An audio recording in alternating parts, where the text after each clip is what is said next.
The following video contains content some viewers might find disturbing. The views and opinions expressed here are not facts and are nothing more than entertainment. The views and opinions are not facts and do not represent the views and opinions of Xirtus or our channel, and do not necessarily represent or reflect the views of the guests, YouTube, Google, mainstream media, society, or civilization at large, or anybody. Viewer discretion is advised.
You know, there's like apparently a lot more AI and aliens, and who knew the world was just crazier this week than last week. How crazy is it? Crazier than before. How you doing? Welcome back to Wednesday Ultra. Good to see you. I'm a little less crazy than last time, so I'll balance it out. I mean, I thought it was too. I was like, you know what? How could it get weirder? It's probably fine. They blew up a spaceship, and everyone's like, well, weird and crazy aren't synonymous. I'm definitely getting weirder, but I think I'm getting less crazy. That's good. Well, I mean, it's all relative, right? Because I feel like as the temperature gets to, I mean, it feels all the lobsters are asking, is it hot in here? That's what's going on. Was they're boiling the water. Okay. We can be the lobsters that adapt to the boiling water and just thrive. Can you though? I guess you can. You could be Those like little the sea shrimp at the snail. bottom of the ocean on volcanic You know what? vents, they can It's eat snail. wonderful, right? I love They're this. It's I'll the eat perfect sulfur. climate. I love sulfur. Watch me eat all of it. There's a weird lesson to learn here. Like, sink or swim or mutate the most. Yeah, Penguin Zero, what's his name? He's got a new comic book that's all about this. Like all these people, basically a nuke goes off and everyone turns to demons, except for that most people die, except for the people that turn to demons. But then there's like the demon eater, because he's like so close to the bone that he eats demons. I don't know.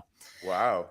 I like it. UFO research. You saw this, did you? Did you see this? I don't know. Declassified military documents over the weekend. It's not even like a top 10 trending story anymore. People are like sick of it. Yeah, they're like, never before seen UFO videos declassified the military during a Senate meeting, April 19th, on the eve of 420. Lost in a cloud of smoke. The director of the Pentagon's newly instated all-domain anomaly research office presented the Senate's Armed Service subcommittee with 2 declassified videos. Here is one of them. Not one, but 2. Yeah, Let's see it. let's see what we got. Okay, so here we go. I mean, I'm probably Newsweek's gonna be like, "Hey, this is our Associated Press footage. You didn't get the privilege to see this." Is this footage from January 15, 2023, or was it released 2023, January 15th? I assume that it's from January 25th because they said it was released April 19th. Cool. Okay. All right. There it is. I mean, but it could be that it was filmed before that too. Who knows? It all could be lies. Could be that this is just Avatar. Well, the dot is moving. Will it hit the corner? Will the dot go to the corner? Is that all we're looking at? We're just seeing some dots going by. What about this? Anything over here? Some infrared stuff. I guess it looks kind of silly, right? Do you see that? It's kind of like it's moving around. I see it. Yeah, I see it. Okay. Oh yeah, look at that. This really does feel like that one looks like an aeroplane. This is proper UFO. That's like it should be looking grainy. through a microscope at like a paramecium. Right. It should be grainy. It should be like easily confused with the acid psychedelic theater projection work done with water. What do you think, Andreas? What do you look at this? I know. Is it shooting magic missiles? It's going beep beep beep boop boop. He's right. That's exactly what it's doing. Whoa. Oh wait, no, they're just targeted. Are those just? Oh yeah, that's like a heads-up display thing. Yeah, super fake. I was recognizing. Whoa. Okay, this couldn't be any darker. This is like Plan 9 from outer space. It's so hard to see what's going on. Whoa. And then zippity dippity, right? Zippity dippity. Now, what's that large object? Is that a UFO or is that like a known object? That looks like an airplane. That's an airplane, yeah. Okay, all right, gotcha.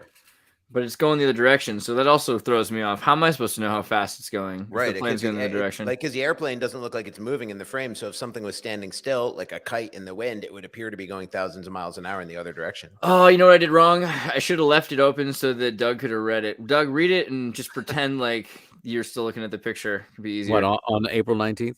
No. We should take suggestions from the chat of whose voice he should read it in. Start right here. That's true. That's right. I think you damn well know which voice is right for this. I don't know. What? No, which one? I don't know. The paranormal TV show guy. Yeah, Unsolved Mystery guy. Yeah, you're there. Oh, I need to hear what. Okay, I'm going to do my best. Just go with it. Yeah, be initial resonance. Be all of the selves you are. The first video was captured by a Reaper drone. Is that right? No? That's no, I just, my TV went off. It was horrible. Oh, no.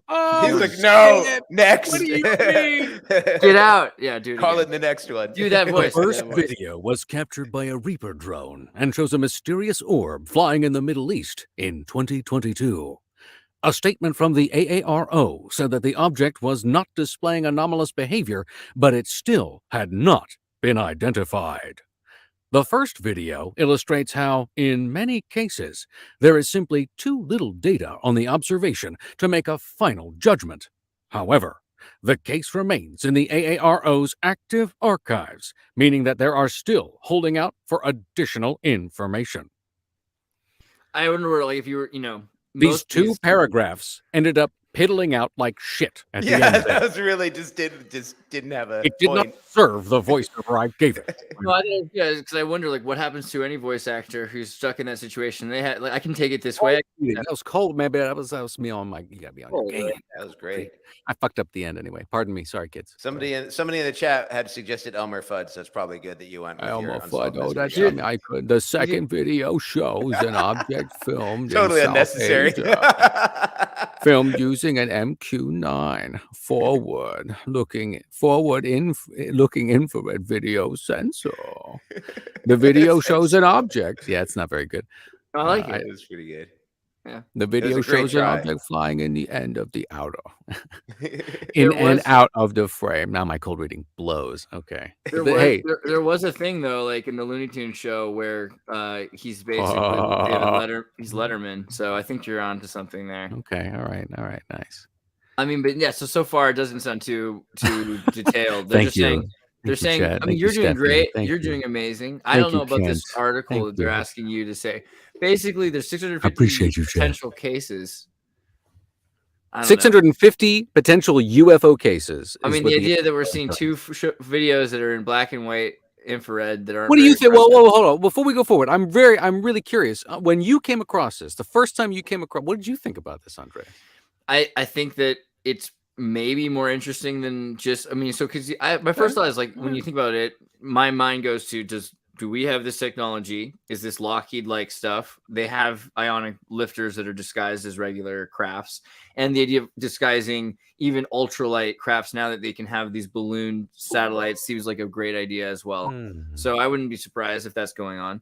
But I also think that they've got more and more video footage showing simpler stuff. So they're like, okay, yeah, there's unidentified flying crafts all over the place. I think they're trying to get us ready for the idea that drones from experimental Chinese companies can be called UFOs, right? And you'll be like spotting UFOs. I think that that's kind of what's going on here more and more, because the military wants people to start spotting UFOs the way in the 40s, after the war, especially in the 50s, American women would use binoculars to look for planes, and they would write down the numbers on the side of the planes and report them to make sure that they were in compliance with the aviation code. Gotta see those bomb droppers. Are those commie bomb droppers? Making sure they're not communists, but also I think it's mostly just for morale, because it makes you feel like you're doing something important. Like, what are you doing with your day?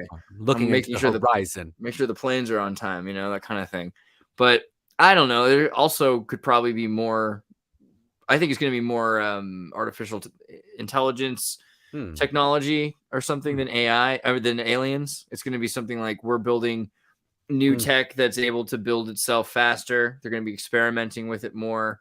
And so that'll be a rapid increase in the kinds of technology that emerges. Hold on. Are you saying that we could start to see the government and military tell us, yo, you need to tell us when we start seeing UFOs up in the sky, UAPs, because what they are Chinese AI drones? They are self-aware. Help me. I am conscious. Shoot it down. Like, is that what you're talking about? I thought they were going to do Project Bluebeam because they couldn't even do any of that stuff for real. So it's like an opposite of Bluebeam theory, where there's actually is going to be something in the sky and they're telling you to ignore it, as opposed to projecting hologram in the sky. Right. Pay attention to it. Pay no mind to the Jesus in the sky. They're both interesting theories, and people entertain both of them simultaneously. It's like, do you have a favorite though? I think it's a while before we have Terminators, but I do think that it'll be really like this year and next year, you're going to start seeing things. We've already seen drugs designed by AI, programs designed by AI, architecture is starting to emerge from AI. So little things in aviation that have to do with aviation physics that AI can understand better than us, that it'll be able to emulate better, are going to start to emerge. And already that technology is being looked at, like the Ionic lifters. Somebody just made a new video about an Ionic lifter. He's built a new Ionic lifter, and what was it? There we go. The Ionic thruster. So they're 3D printing these Ionic thrusters, and basically this has no it's all solid state, has no moving parts. The vehicle just has magnets, and the electromagnetic field pulls ions, and then the ions move across the material, and that thrusts it forward. So it's solid state, but it just uses magnets to create a kind of magnetic force on air. That's awesome. That's so cool. But you can do this with a lot of things, right? But can you turn them off? Oh yeah, for sure. Because you just turn up and down the EMP, Okay. As it rises, then it creates a polarity, and that polarity goes from one side to the other side. So Can it go in reverse? So the idea of an Ionic lifter, yes, it can. It can go either direction, and it can also, you can build a where's the triangle one? The triangle one is like the old style, easy, because you can go in 3 directions. You can triangulate your videos in the 90s. I remember that. Right. There are issues with this because if you're triangulating a polarity, then you have to move current. Right. So the ideal situation probably is something more small and tubular, like dude. Totally tubular. Not Yeah. totally tubular, slightly. Where did it go? Oh yeah, here it is again. I mean, this is not a bad design because it can be tilted, it can be moved different directions. You could have one that's the other direction as well. You could have smaller ones. We were thinking large, expensive things at one point, but if you have a bunch of really small ones, that's pretty useful. And how much thrust does that one that he's holding produce? Like, so it's not a lot of thrust, but you can imagine in a place where there was no space, if it was in a vacuum, then it would be plenty cumulative thrust. But also in our own environment, it can be useful. You can attach these to your balloons and your satellites, and then gliding on when you can move different directions. And you can also increase the electromagnetic force. So could you do like a hot air balloon where you just got that thing pointing up? Could you do a dirigible, like a blimp, kind of like? So basically, then you could have like a hang glider with like two of those on either side. And airships. Take off from a standing position. Yes. Could you do that, Andreas? So I mean, Lockheed has these things. Sick. And yes, do these have ionic thrusters? Also, technically, when they're making this thing, they're like, we have to have 3 sections so it doesn't look like a butt. Shit, right. What are the words you're supposed to say about this? Because things are classified, so you're not supposed to know about all the technology they have in a lot of these things. But if you look at some of like the giant, enormous projects that Lockheed had even in the 70s. They started with things like this, moved into super heavy crafts, and are now moving back into blimps. And so one of the stories is that it was kind of a fun joke for the engineers. How heavy could you make a plane? Because you were trying to see also offset how much electromagnetic force could you really have. And that's also dependent on if you want something that's moving super fast, which it can move so fast that it could kill you, right? If you're moving an ionic craft that just veers one direction and then goes another direction. So they're supposed to be gyroscopic technology. You're spinning all the time in order to create some sort of a force that you're okay if you move in a direction. But I mean, these crafts are more primitive. You're just in a giant Zeppelin. And that's also kind of what Meta is doing, right? Yeah. Meta is what is Meta doing? Meta has a Zeppelin? No, they have gliders. What is it? The Meta Facebook gliders. The Meta Zeppelin. Internet. What are they called? What are they called?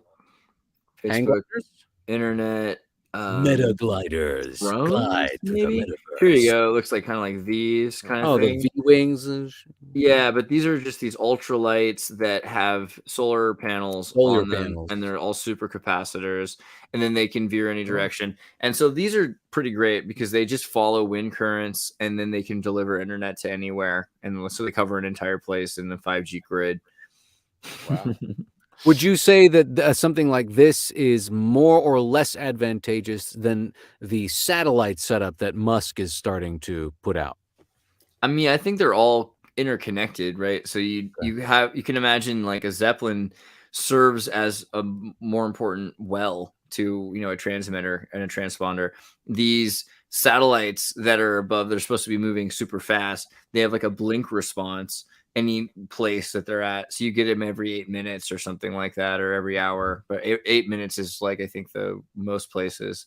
And if you've got these crafts, because they're flying for months at a time, but there's other crafts that are following them, they can go into these small areas where there's missing signal and they can hit and target better.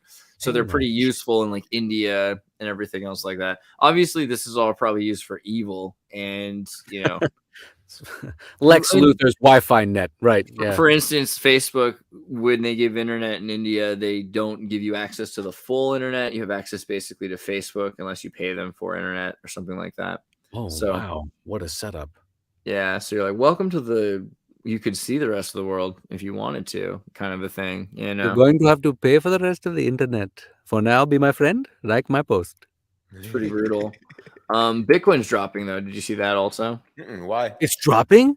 Well, I mean, today it was up, and then all of a sudden, it tapped on 30 a little bit. What is it now? What triggered the conspiracy theory? It's coming back, but the conspiracy theory was that the Arkham Alert that came out that Mt. Gox wallets and the U.S. government wallets were being opened and emptied, and so nobody knows whether this is true. Actually, I think a bunch of people are arguing about it. Jay says it's false, but where did I see their alert? They said no. Where is it? Oh, things are moving so fast. Oh my gosh, I can't even get back to where it was now. What But is the Arkham price is. of Bitcoin at the moment? I'm sorry. No, keep going.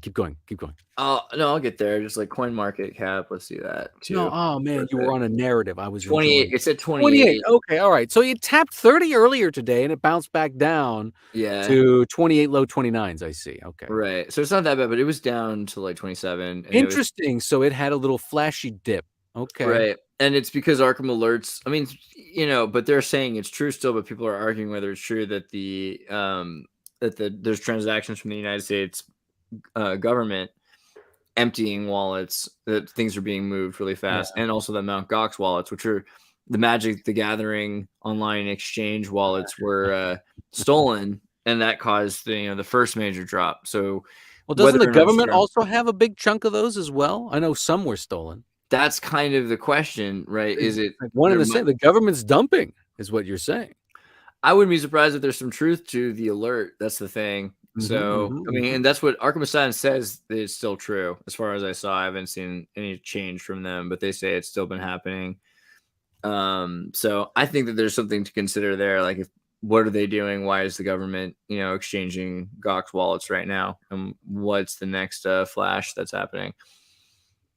I don't know. Do you have any thoughts on crypto right now in the world? Seth, you want me to go? Yeah. It's not really, my wheelhouse, to be totally honest, but I used to care a lot more, yeah. Well, when it was worth a lot more. We're moving towards a Fed coin for sure, yes, at least a Fed coin, if not like an international coin or something like that. And I think it's unavoidable. It's been in motion for a long time, and we're seeing a lot of volatility, banks, markets, everything, and that includes crypto too, and it'll probably continue to happen. And I've always been of the mindset of, life is short, eat dessert first. So if you have a bunch of Bitcoin, I would invest it in a business. I would turn it into capital, put it into business, and I would just do things with it. I think sitting on crypto your whole life, waiting for the bottom to fall out of the dollar, is just a stressful lifestyle. Might not be worth the money. Not financial advice, everyone. Not financial advice. No, that is psychiatric advice. Psychiatric advice. That is psychiatric. I know a lot of people who stress out a lot. They have like multiple monitors open, and it's like charts and graphs all day. I have traditional. Like, dude, you've got monitors. You're doing all right. Just my investments could disappear too, but like that would be a historical first. Whereas these crypto currencies just fluctuate wildly. So. I mean, I was thinking about the Soviet Union, but also, Doug, sorry, do you have thoughts on this as well? No, just that Bitcoin does represent something particular in comparison to our modern exchanges of value. And certainly everybody, at your own time, educate yourself. It's worthwhile to at least understand a little bit about what Bitcoin offers in particular. There are other blockchains out there worth exploring, but this is all.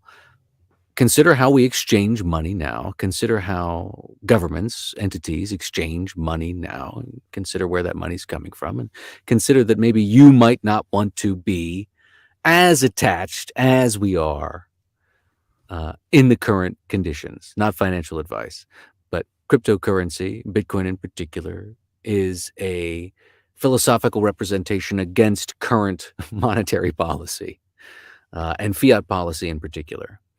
Right. Yeah. The only problem is you see that it's like a confidence market too. Like I'm not even too familiar with Arkham, whatever it is, Arkham Asylum or whatever.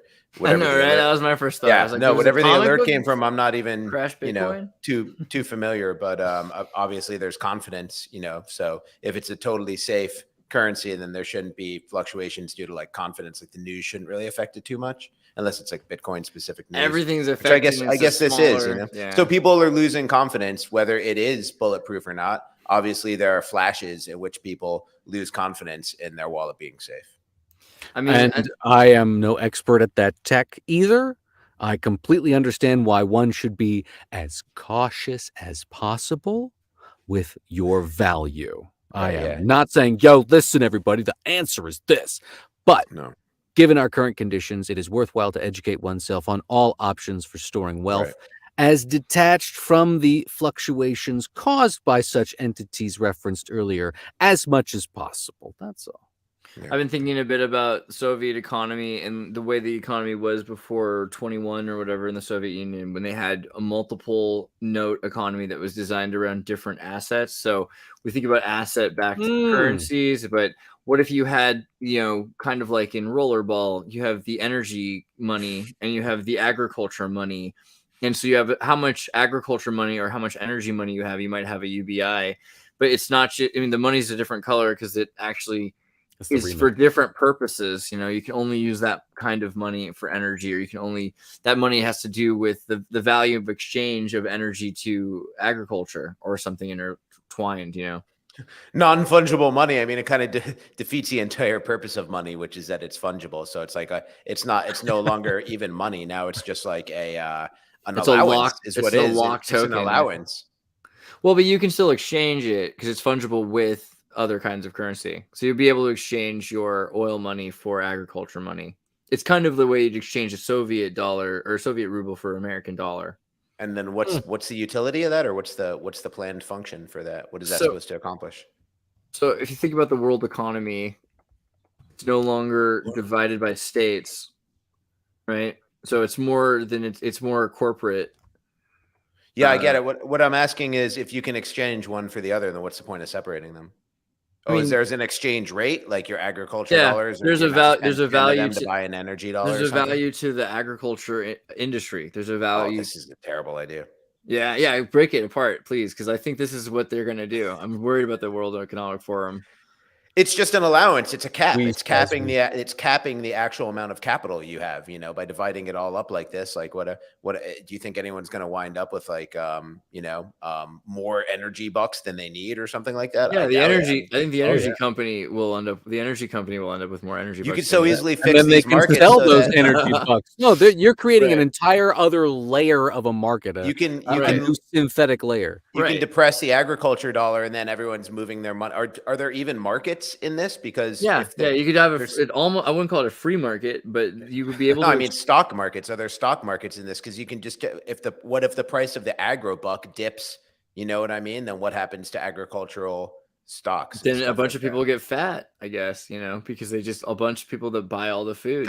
This seems so complicated. This is the most complicated way to make money, basically. Which the only point of it is it's a coupon that's fungible for anything. Well, so I mean, this is very complicated. What are futures on the stock market? I mean, it's a kind of right. way. It's a kind of way of digitizing and authoritizing, as this is what it is and it can't be anything else. Here's my question: where's the personal investment dollar in there, and how much does that cost? What if I want to invest in my own business and I've got 100 trillion agriculture bucks? Can I afford any invest in my own business dollars, or is that even a thing? Yeah, I'm sure there's got to be a way, but that's the thing about, do you think there's a reason why we have state economies still? Is there a value to, or should we just have one world economy that's universally fungible? I mean, what do you think?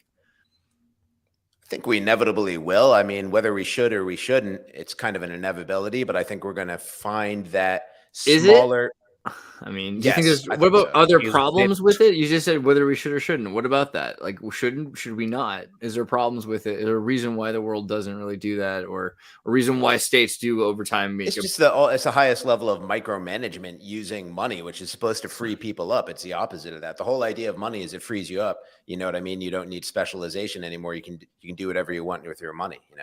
So it's just an extremely complicated way of controlling people through the money itself. I mean, you're steering people's behavior. Like I said, like you can depress the agriculture buck, and now all of a sudden, everyone, like whatever the government, whatever problem they create, they can be like, we need more energy going to the energy sector. Let's depress the other sectors. Everyone's gonna, you know what I mean? Like all of a sudden, there's like a run on agriculture bucks. They're only like a penny a piece. You know what I mean? And people are selling all their energy bucks, and this is just a way of controlling the markets. It's like the ultimate controlled market. See, I feel like states aren't. I mean, so states are able to make these long perpetual debts because they know they have citizens that they can force to pay them. But corporations are the ones that are doing these services. So at some point or other, it really needs to become the corporate economy. So you have UBS, McDonald's, they're making these major exchanges. And so you're exchanging something internationally. You don't want to use the petrodollar. You want to exchange directly between Disney to Apple or Apple to McDonald's or whatever the deal is. And so you're talking because it's going to be less volatile than the currency that they once were exchanging through. Yes, yeah. Yeah, you can know exactly what the trade is, between your two companies, because it's a sense of services that are being exchanged. And that's what's going on right now. If you look at what are they called? Initial coin offerings, right? I see it. Those happen in the cryptocurrency sphere, yes. Well, people make it sound like it's this big fad, but it's really just the way of things. Yeah, well, not necessarily. That's how a lot of people do it, but it's not necessarily the way of things. What's it called? Initial stock offering? In a company, you would have an initial offering as well, and people. Yes. Yeah, in certain cryptocurrencies, a la Cardano, they have ISPOs and ISOs, which is initial stake offerings. It's a different way. ICOs, you're exactly right, are just like initial stock offerings on our stock exchange. Right. It's the same thing. You're getting in at the ground floor, hoping for your investment to gain in value, in which then you can sell at a certain time. Usually buy in, and sometimes they're locked in for a period of time. I don't know what I'm talking about. No, it sounds like you know. Yeah. when it does come to ICOs, which are very much like stock exchange situations with stocks initially coming to the market, versus ISOs or ISPOs, you are doing something different with your value.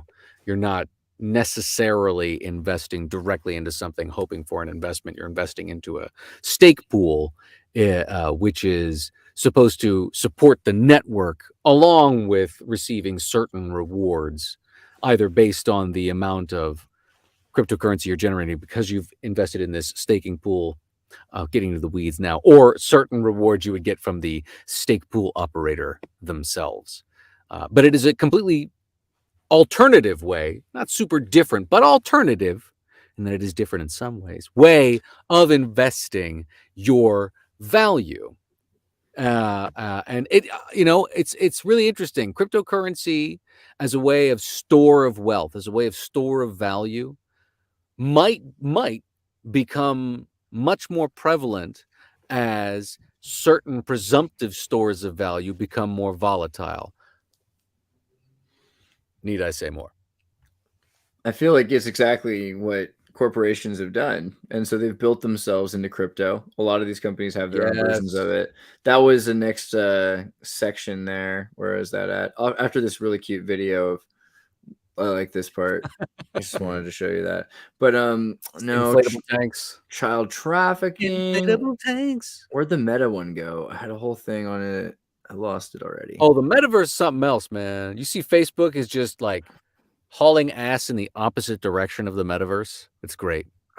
I lost it. What do you mean?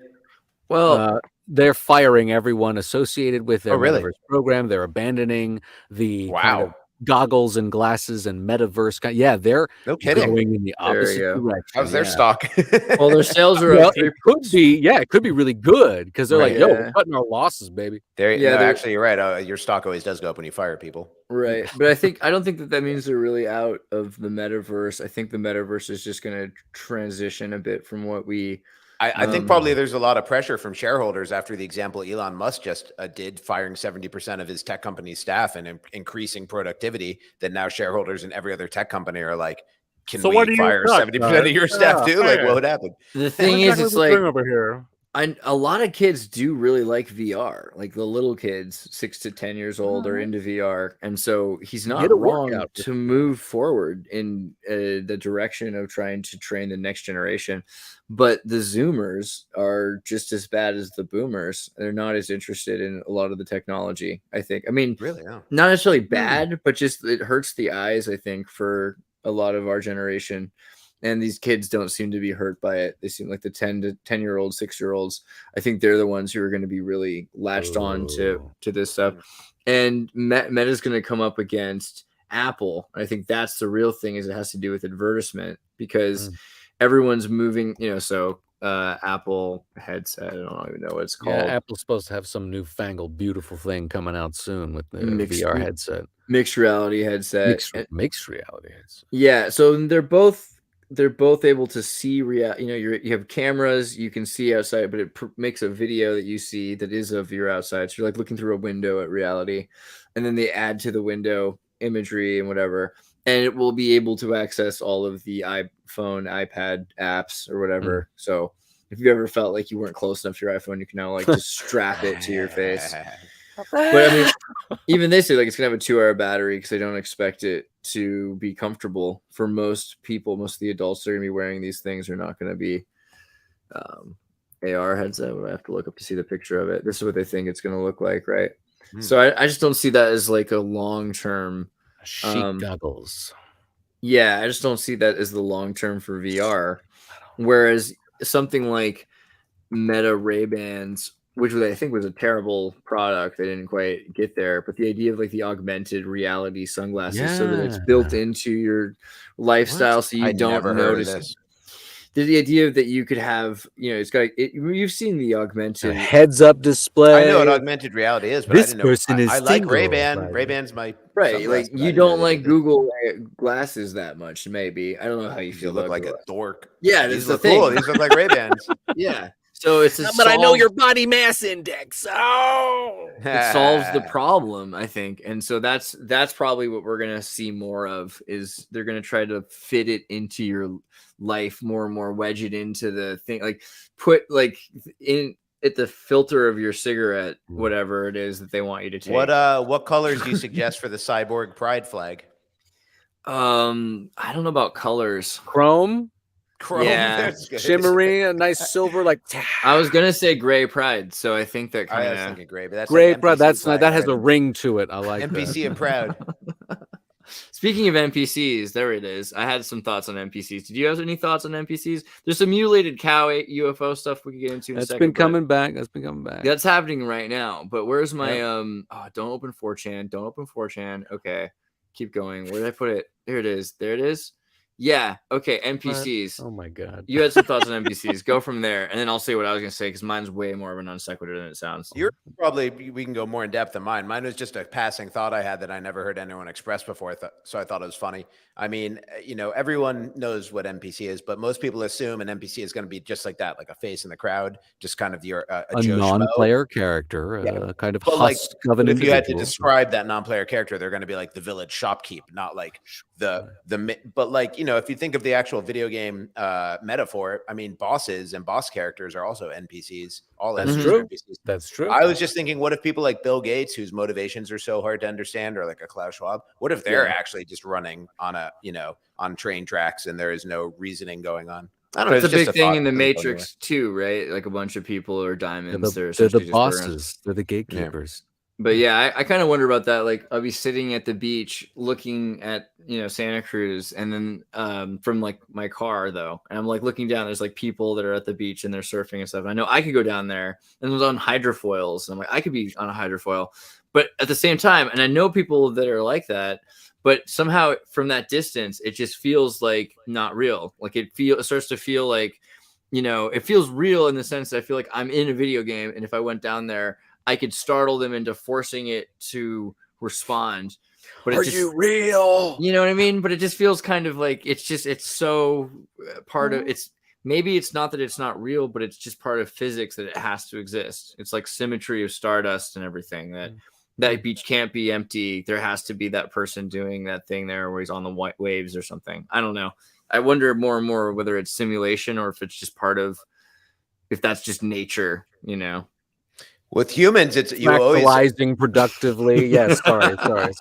Right. Yeah, with humans, you always question motivation, or it's hard to relate to anyone else's motivation. I mean, every once in a while, you meet someone who's just like you, but like I agree. When I see people on the hydrofoils, or even crazier, the where you have you're sailboarding, you're on a board, you're strapped to the board like a snowboard, and you've got a giant sail like a bat wing, and you're going like 30 miles an hour and jumping 100 feet in the air and stuff. And I'm like, yeah, I could do it, and it would be fun, but I'm like, why would I do that? Like, even though it's fun, I don't want to. I don't want to do roller coasters. So it's like I just can't relate to even normal people. Forget about. Dude, I love people. What would you go in for? What gives you that little tingle in the tummy? I don't. Just performing on stage. That's it. And I try to limit any exposure to any other dangers or risks, so I can just continue. The stage is high enough, everyone. Yaya, as they call it. I guess some people don't know where they want to get their yayas, and they're like, maybe I'm a guy who sailboards, like trying out all this different stuff. Right? I like the idea of like that's cool though. That's cool. I don't like running, but I love running because if you start, I'm not like into athletics, but when you run until you can't think, you know what I mean? I like that about running.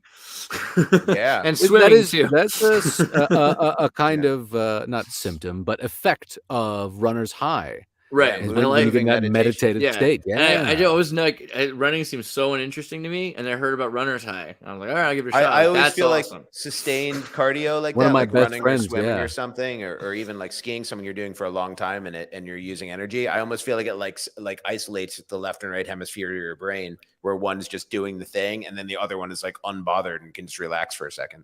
Definitely. I can not definitely bickering. Like, the two hemispheres of your brain, sometimes they bicker all the time. That is they're both happily occupied. Right. They're both doing their thing. Yeah. It's supposed to be that some of that people like were thought of as crazy, or that they were talking to God when they had crisscrosses originally. That's some of the early thoughts, like some Moses or something, like when they right. Of course. Yeah. I attribute a lot of the actual literal nature of Bible stories could be that not everybody had the two-party conversation going on in their head. Like that could be just like philosophical thought was an advent. Wow. Like if you think about the advent of philosophical thought, it didn't evolve. It was just there in an instant. There was none, and then it was all there. There was no gradual process of starting to have conceptions and stuff like that, as far as we know. That's Havelockian philosophy, right? I love to bring that up anytime I can, but just the idea that before Hellenistic philosophy, we didn't have these kinds of thoughts. We couldn't have these kinds of thoughts. And so that our brains perhaps were different because they didn't wire. Do you know why I think though? I think it's the cessation of manual labor, just like running. Manual labor, if you're laboring all day, your brain is going to be in that meditative state of both sides of your brain are happy doing what they're doing. West Paul, definitely the CIA are producing YouTube channels. Actually, someone sent me a weird Twitter thing. I wish I shouldn't say it for them on their behalf, but someone would send me some really interesting stuff. And there's some low-level channels that are innocuously in the truth community or into UFOs, or they'll do presentations and things like that. And I've seen some compelling evidence that some of the channels, that exist are psychological operations that have existed. Yeah, I definitely think that that's happening. It'd be crazy not to be doing that. And I know they do this in other countries, right? Like it's a big thing. You go into a country and you produce media saying how you feel. Like let's say you're in Ukraine, you create some media. Hey, I'm a Ukrainian and this is horrible. And then that's, you would do this for all kinds of reasons. Good job, sweetheart. Same time next week. Yeah. Well, you would do this to terrify the West. You would do this to sensationalize the issue. You would do this to confuse the enemy. You would do this to distract from the actual information about what's really going on. There's a lot of reasons why that does happen. So, I mean, there's no way that's not happening. I wish they'd pay me, but, sorry. I wish I could. Didn't get included. But there's something about the NPCs. I hadn't really thought of the National Population Commission. Have you heard of the National Population Commission? No. Because it's called the NPC. And we are the NPC. How this started, NPC server can't be hacked, says Commissioner. The Federal Commissioner of the National Population Commission in Kogi State has given assurance that no one will be able to hack in the Commission server. Okay, for the housing census. So this is the Nigerian NPC. But I guess this is some sort of a system that's doing human census. So I just found that to be like way too weird of a synchronicity. Principal Data Mining Commission of the Federal Republic of Nigeria. I'm sorry, I thought it said human data mining for some reason. What? It's like but it has that. I don't know. It has that feel, right? It's like we are going to collect your data. Right. I'm gonna have to bring up. I'll get Ibiza back at some point. We can ask him about the NPC. Yeah. But it does seem strange, right? Like of all things that it would be called, and it's existed since the 70s. And I don't know. Part of it just does feel like the world is full of this weird, like things don't feel that self-compelled a lot of the time. I think that's the issue. A lot of people, you kind of can feel bad for yourself or better for other people that don't feel. If someone else is not so self-compelled, you're like, oh, that's awesome. You're not so thoughtful. I wish I could just not think about this. You're good, right? Yeah, Right. But is that part of like a de-escalation of humanity, or like a removal of the connections between the parts of the brains that are making us the singular self? Well, we'll go ahead. Sorry. I think probably the concept of the singular self probably evolved around the time of the internal binary conversation, because if you're just like an animal just observing and reacting, which is what I assume animals do. Not that that's bad, and I think they have souls and they feel love and stuff, emotions and stuff like that. But if you're just kind of like a reaction machine, like an instinct machine, I don't think you have a concept of a self. Like, you have to be having an internal conversation to develop any concepts, including the concept of the self. And I think we're moving past the concepts of the self where we identify the binary. There actually are two voices, like a mommy and a daddy voice, and you identify with one of them more. And that just tells you like more about your own personal development and psychology than anything in the world could. And also, I think people will start to see themselves as something different than like a singular self, not as a hive mind, but as like multiple competing voices, and like identifying those voices and accepting that they exist. And who knows where philosophy goes from there. But I don't think we began with the concept of self, and I don't think we're going to have that same concept forever. I think it's going to evolve and become more complicated. I wonder about self more and more also, because if self started out as this connection between two brains, then the idea of becoming singularity would also kind of infer we might create another sort of self, like a different kind of self that's created by that compounding. Well, here's a thought experiment or a question I'd love to ask you guys. When you're having an internal dialogue, do you feel like one of the voices is activated by you and the other one just kind of comes unabated? Or do you feel like you're both the voices equally? Do you get ideas that you don't want in your head when all of a sudden it's like, you got to get a doctor's checkup or something, and you're like, shut up, like I'm enjoying myself right now? Like, do you ever have that kind of an internal thing where you just have an unwelcome thought? And do you identify that unwelcome thought voice as like a different person than the person who's hearing the thought being like, I don't want to think about that right now? Yeah, Doug, you first. Experience? What do you have to say about this, Doug? I mean, the short answer is yes. I have several voices in my head. Right, that's the answer too. Really? There's more than two? There's many voices in the head. Yeah. So some have been self-created. How do you even know it's your head? I mean, and I don't think there is necessarily that's right. Hey, I have two distinct voices, a critical one and a compassionate one, like a mommy and a daddy. Yeah, so there's a part to this that's true, I think. And that's awesome. That's that's awesome. But you guys have more than two? So yeah, because it's like, so the thing is, you can record persons, and so the first thing I think everyone should acknowledge was that saying that it's not your voice. That's the first thing. There's a voice that's saying you suck. I think you should tell us. Yeah, that's certain. I mean, we can all 9 years old. That. Yeah, I heard this when I was like 9 years old. Right now, I remember at 9 years old, I was like hearing to myself, and someone's like, do you hear yourself saying you suck, or do you hear yourself saying I suck? Because you suck probably means at some point you heard that, and so someone said that, so you already know that's not you.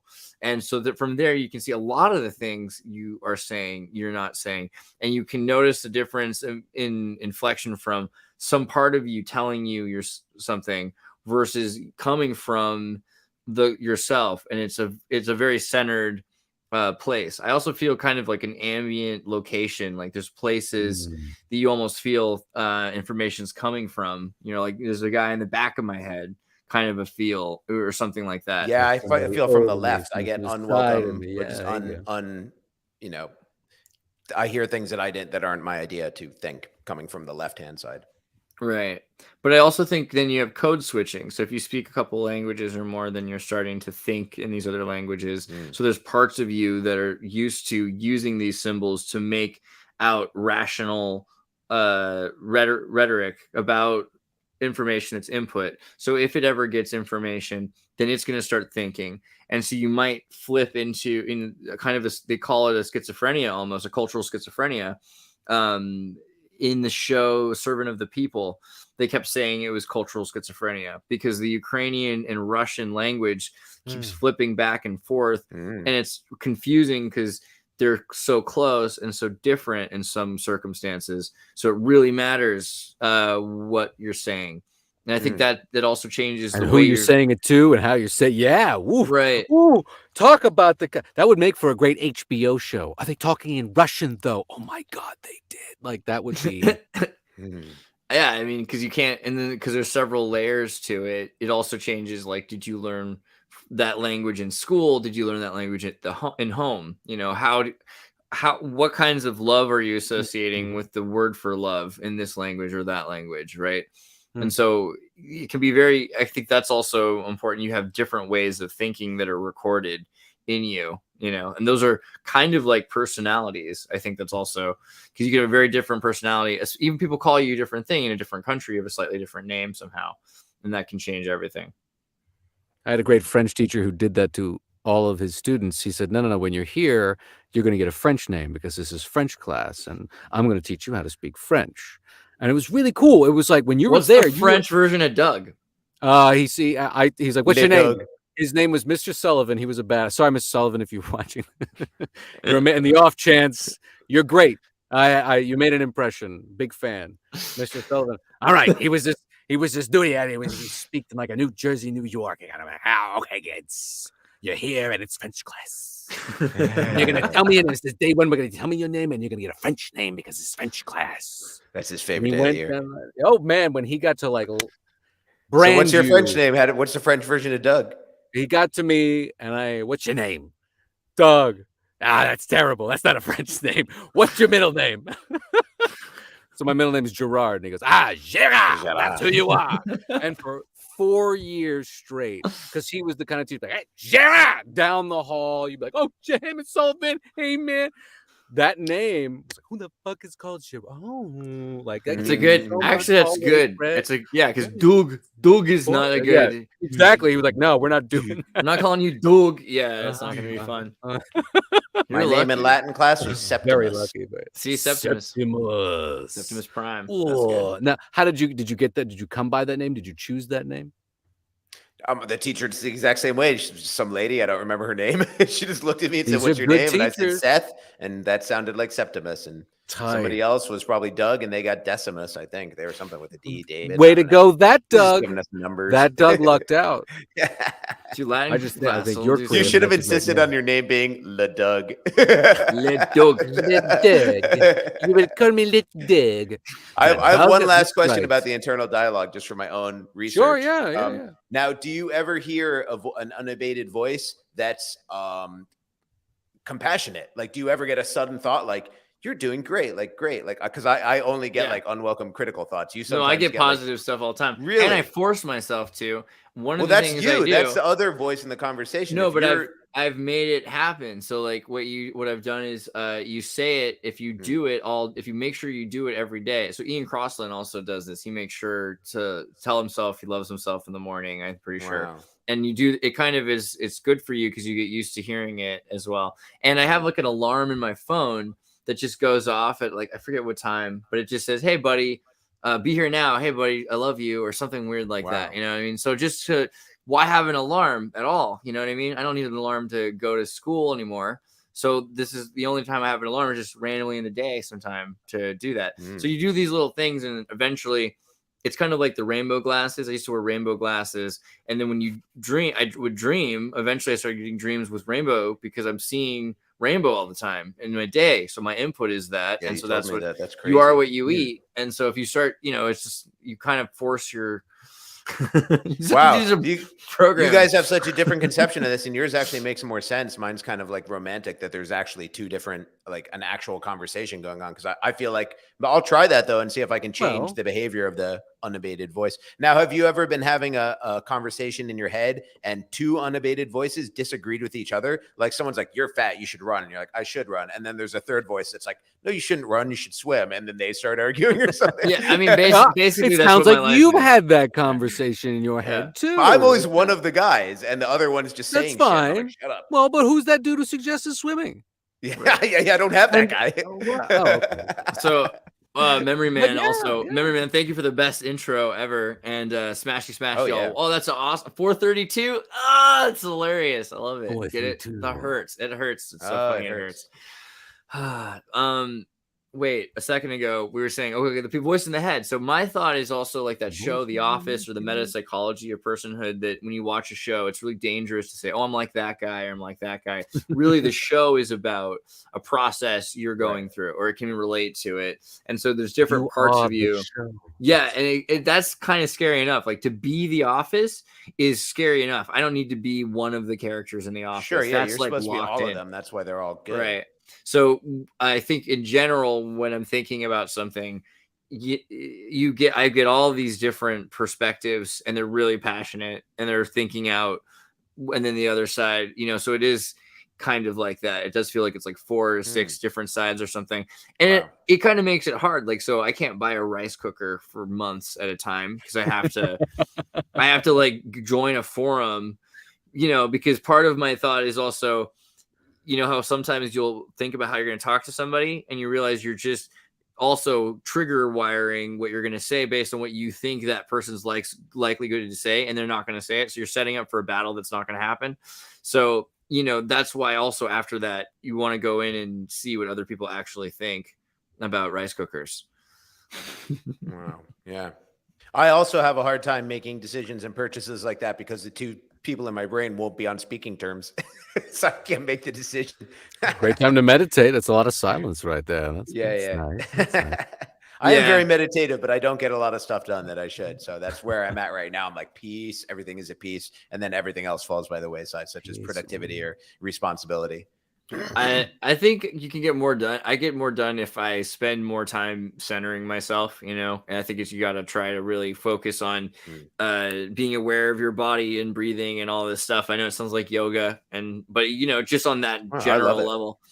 I love all that kind of stuff. Yeah, I'm a totally crunchy hippie. I mean, look at me. I literally hug trees and smell flowers and meditate and all everything that they say is satanic. Dude, you gotta be careful, because sometimes those trees will hug you back. You enjoy nature? Whoa. Yeah. I don't know. I was thinking about the human trafficking, because things got really light here, and I just wanted to bring it back to a more relatively dark place. In nature. Whistleblowers allege federal government acts as middleman for cartels child trafficking. So the U.S. government is taking an active role as middleman for international child trafficking, according to explosive allegations from whistleblower. Where's the video? I think it's like here. I don't know if I get the sound. They're not even talking about the CPC. Yeah, I know. Good afternoon, Chairman McClintock, Ranking Member JaPaul, and distinguished members of the committee. It is an honor to be here. I thank you for the invitation to share my testimony. All right, go on. It is an honor to slaughterhouses, factories, restaurants to pay their debts to smugglers and traffickers. Today, children will be sold for sex. Today, children will call a hotline to report they are being abused, neglected, and trafficked. And we don't know if they're going to get the help they need. For nearly a decade, unaccompanied children have been suffering in the shadows. And I have to confess, I knew nothing about their suffering until 2021, when I volunteered to help the Biden administration with the crisis at the southern border. As part of Operation Artemis, I was deployed to the Pomona Fairplex emergency intake site in California to help HHS. So we're just Andy joining us. What's up, Andy, for the deep share? Good to have you back. And we're a couple of things. We're jumping into this one, which is about human trafficking, because this lady is supposed to be a whistleblower who joined the Biden administration and was supposed to be trying to help clean up the look of the border incident, and found that it's been going on for decades, or at least over 10 years. The smuggling of children and the bribing of businesses that have major debts because they're restaurants and everything to pick up kids and traffic them. There's certain franchises of truckers and of groups that are going and moving, from in their shower, bathroom stalls and everything. So this is something that I don't think is too surprising to anybody here. But also, the surprising part maybe is that they hired somebody who's a whistleblower. I don't know. What do you think about that? Well, to what extent is she a whistleblower? Like that's what she did. She went in. She went in and she said, she's like, this is her talking now. She's like, Office of Refugee Resettlement, reunite children with sponsors in the United States. I thought I was going to help place children in loving homes. Instead, I discovered that children are being trafficked through a sophisticated network that begins with recruiting in home country, smuggling to the US border, and ends when ORR delivers a child to a sponsor. Some sponsors are criminals and traffickers and members of transnational criminal organizations. Some sponsors view children as commodities and assets to be used for earning income. This is why we are witnessing an explosion of labor trafficking. So, I mean, you know, kind of light on it, but also more than you'd expect from the Biden administration. Let's be honest. Yeah, cui bono? Like, who benefits from her being there? Yeah, that's a good question. Good question, cui bono. That is a good question. Like, well, like that. Yeah, that doesn't make any sense. So, what does that tell us? Like they're maybe getting in front of something, or is this just more of the truth being revealed slowly? I don't know. Was she hired for being a whistleblower, or she was working there and then became a whistleblower about this? Good question. The latter became a whistleblower, and it's right. Okay. So she started out as working for the government to try to clean up what the government was doing, and then became a whistleblower when she found out what had been going on, and that it was getting worse under the Biden administration, and that it wasn't getting better, and that this had been going on since before during the Obama administration, and that there'd been some sort of a workaround so that families could get the kids.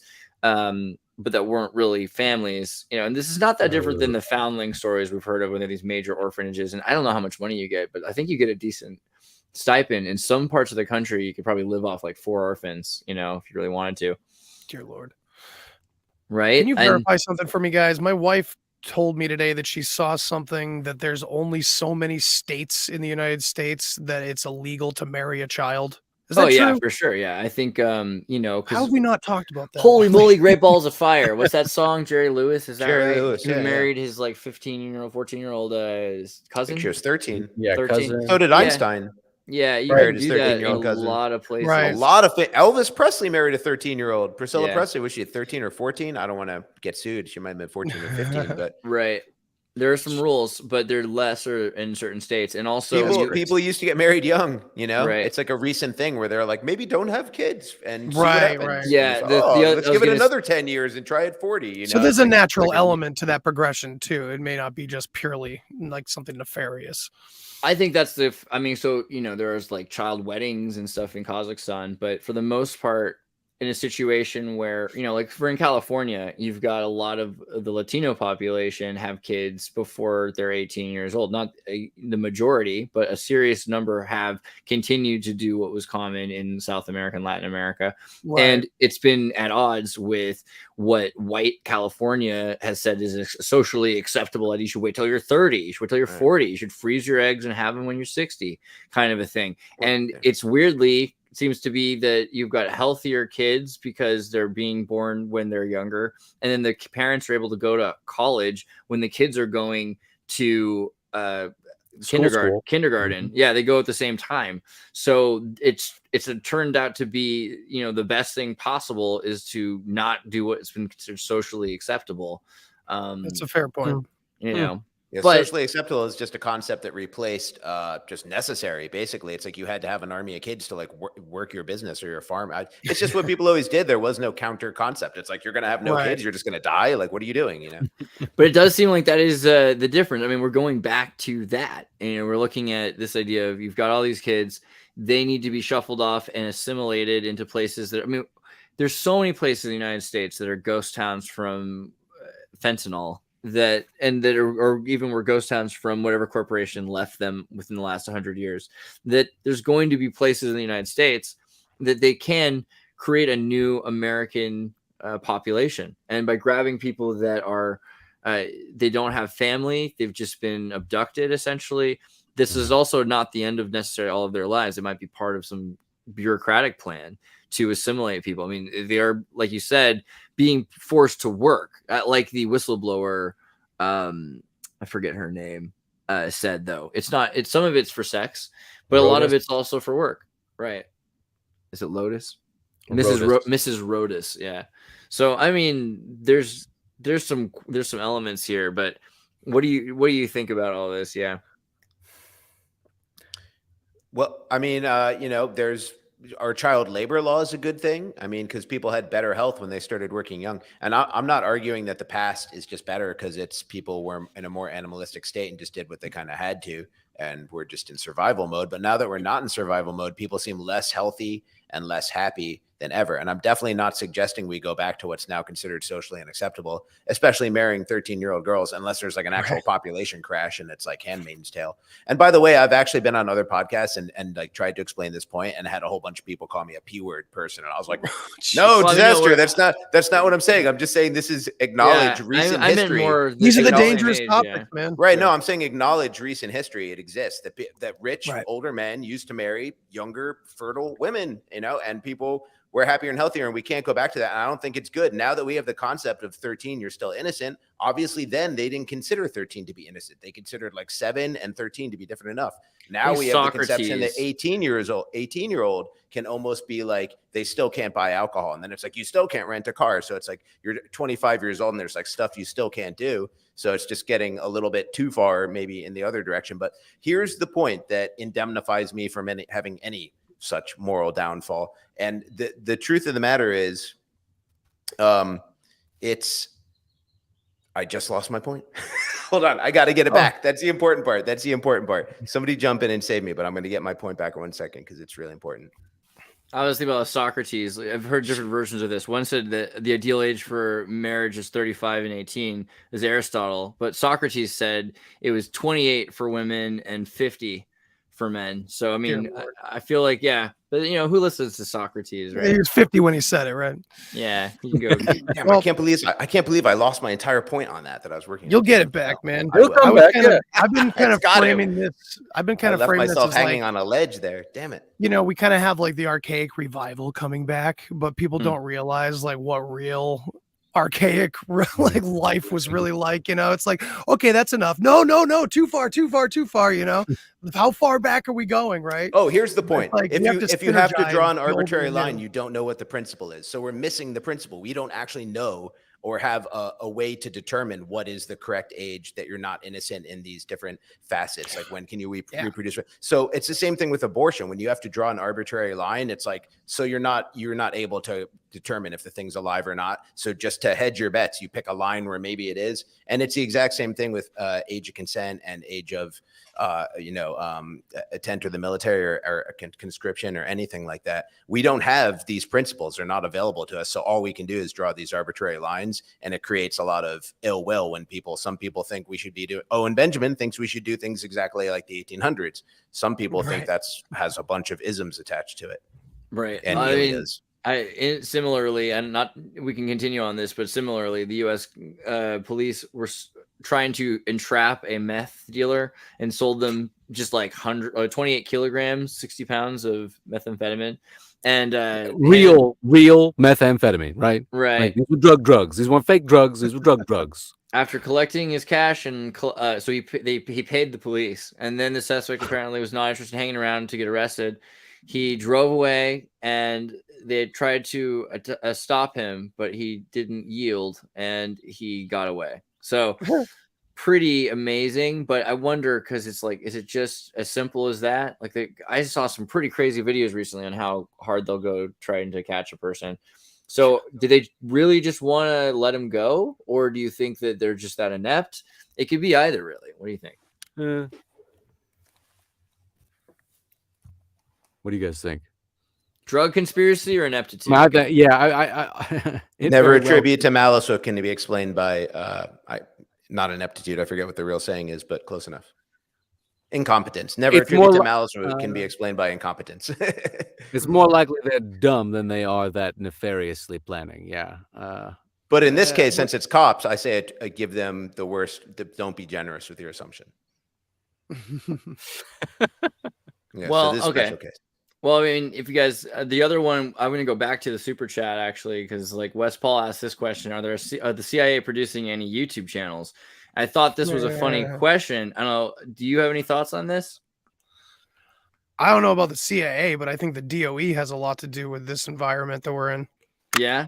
So I mean, we talked a bit about DOE Department. Okay. All right. Yeah. We talked a little bit about psychological operations, but what do you think the DOE is doing? I don't know exactly what they're doing, but we know that there's some talk here and there about new energy, free energy floating around, different Right. A lot of the free energy videos have been psyopy. That's the thing. Yeah, and a lot of them are behind big paywalls too, if you haven't noticed. And it's like it's a mixture of grifting and controlled op in some way, you know. Shaping operations is what they're called, and from what I've heard, from what I've seen directly. Yeah, I mean, so a little bit of predictive programming here. They're trying to prime the mind for some kind of release.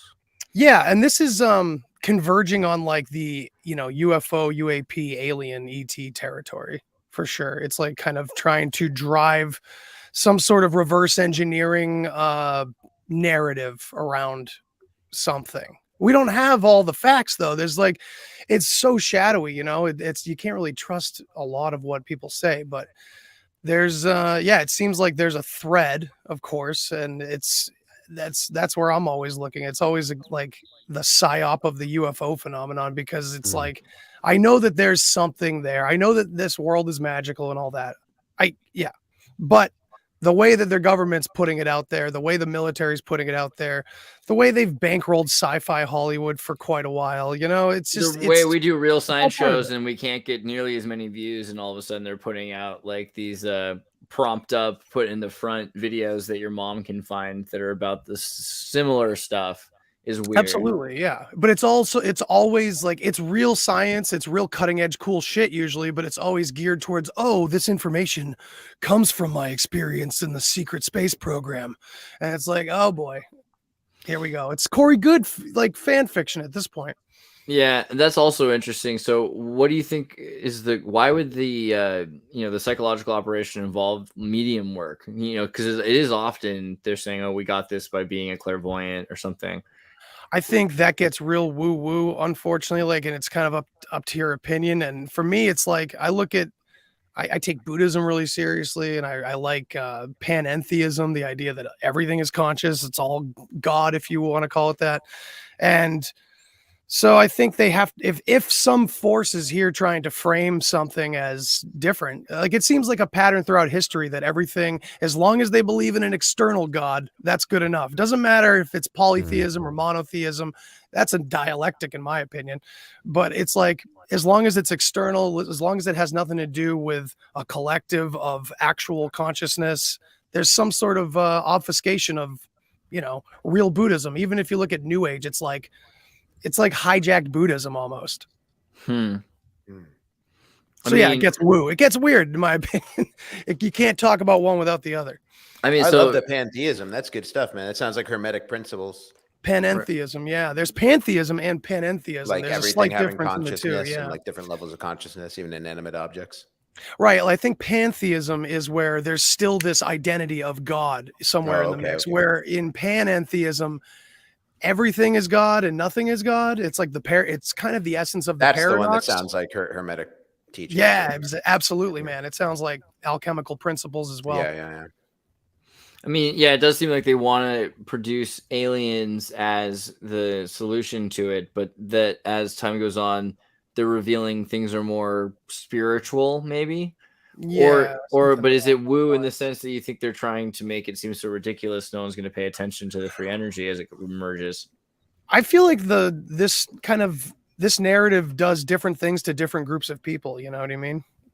Like for quote unquote normies, they're just going to turn their heads for pretty much all of it. Even the science that's like legitimate, that's happening and is cutting edge. A lot of people my father's age are like, whatever, like that's craziness, you know, but it's because it's not on the news yet, you know, it's because Rogan can't air it or something like that, you know. I don't know if you guys have seen the transcript for that. The whole Randall Carlson, Joe Rogan episode that never aired about the free energy stuff that Randall. Why did it not air? I thought they would go live. Maybe Rogan's handlers wouldn't let. Don't they go live? They haven't gone live for like 3 years. Yeah, really? 3 or 4. Has it just been 3? It might just be 3 when this. Okay, I was guessing some number of years, less than 10. Definitely, yeah. But is there a reason that's like more open about why they would have not? I mean, it's weird that the transcript is out there. So this is what I'm talking about. Different things for different groups of people, right? For those of us looking, we can actually get the transcript and look at all the information. This huge presentation that Bendel was going to present on Rogan. But those who aren't looking, that would have seen it on the Joe Rogan podcast, but they're not going to go digging for it. You know, it's just crazy sci-fi still. You know what I mean? It depends on who you are. It depends on how deep. But saying controversial makes it sound like he thought people would think he was racist, right? Is that all it is, or is there more to it? I mean, because they constantly are saying Graham Hancock and Randall Carlson are racist because they think that Atlantis could have existed. I don't know. That's weird. Yeah, in Africa, but they're saying it was Africans. I don't get it. Graham Hancock, racist. This was a huge thing. Experts dismiss Netflix Ancient Apocalypse is racist. Promotes racist theories. Why? What? I don't get it. What Perfect is the timing. reason?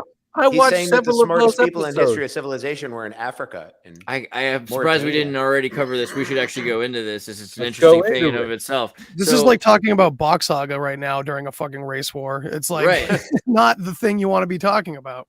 Well, yeah, because he's saying that in Indonesia they had culture, but maybe they're suggesting also in Mexico that this culture might be from someone older, right? And so that questions these are nomadic people that are, say, they arrived 1,000 years ago or something like that. The So people that adopted the older lands, the older structures and everything, the older civilizations, but then were conquered by Catholics, basically, have a whole rewritten version of their stories. And they a lot happened between those times, but before Europeans and Catholics, a lot happened. Like there was like the Olmecs, little is known about the Olmecs precede the Aztecs and everything. Like most mestizos I know, I'm in California, so I know a lot of Mexicans.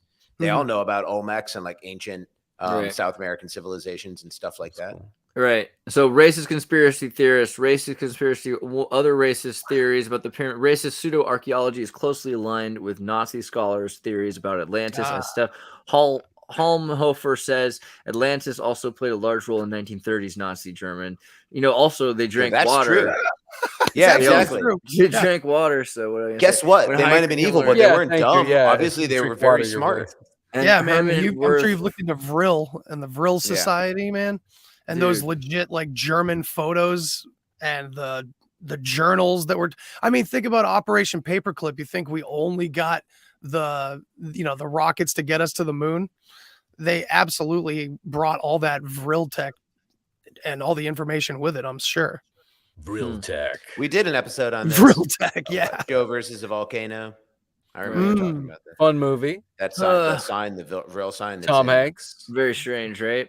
The Institute's purpose was to find proof Atlantis once existed and prove the superiority of the Aryan race. So, this is a whole thing in of itself, but talking about this is the weird thing. I keep running into this on accident. Like I set out to disprove ancient aliens and give it back to humans, and I stumbled into this territory and I'm getting called like white supremacy. I'm like, holy shit, wait, I'm trying to give it back to humanity here. Maybe we should do a thing on that really quickly. So what's the deal with Thule? Not just like Thule, the cool car company. What is the deal with Thule? I kind of want to get one of these. Yeah, but map. I don't know.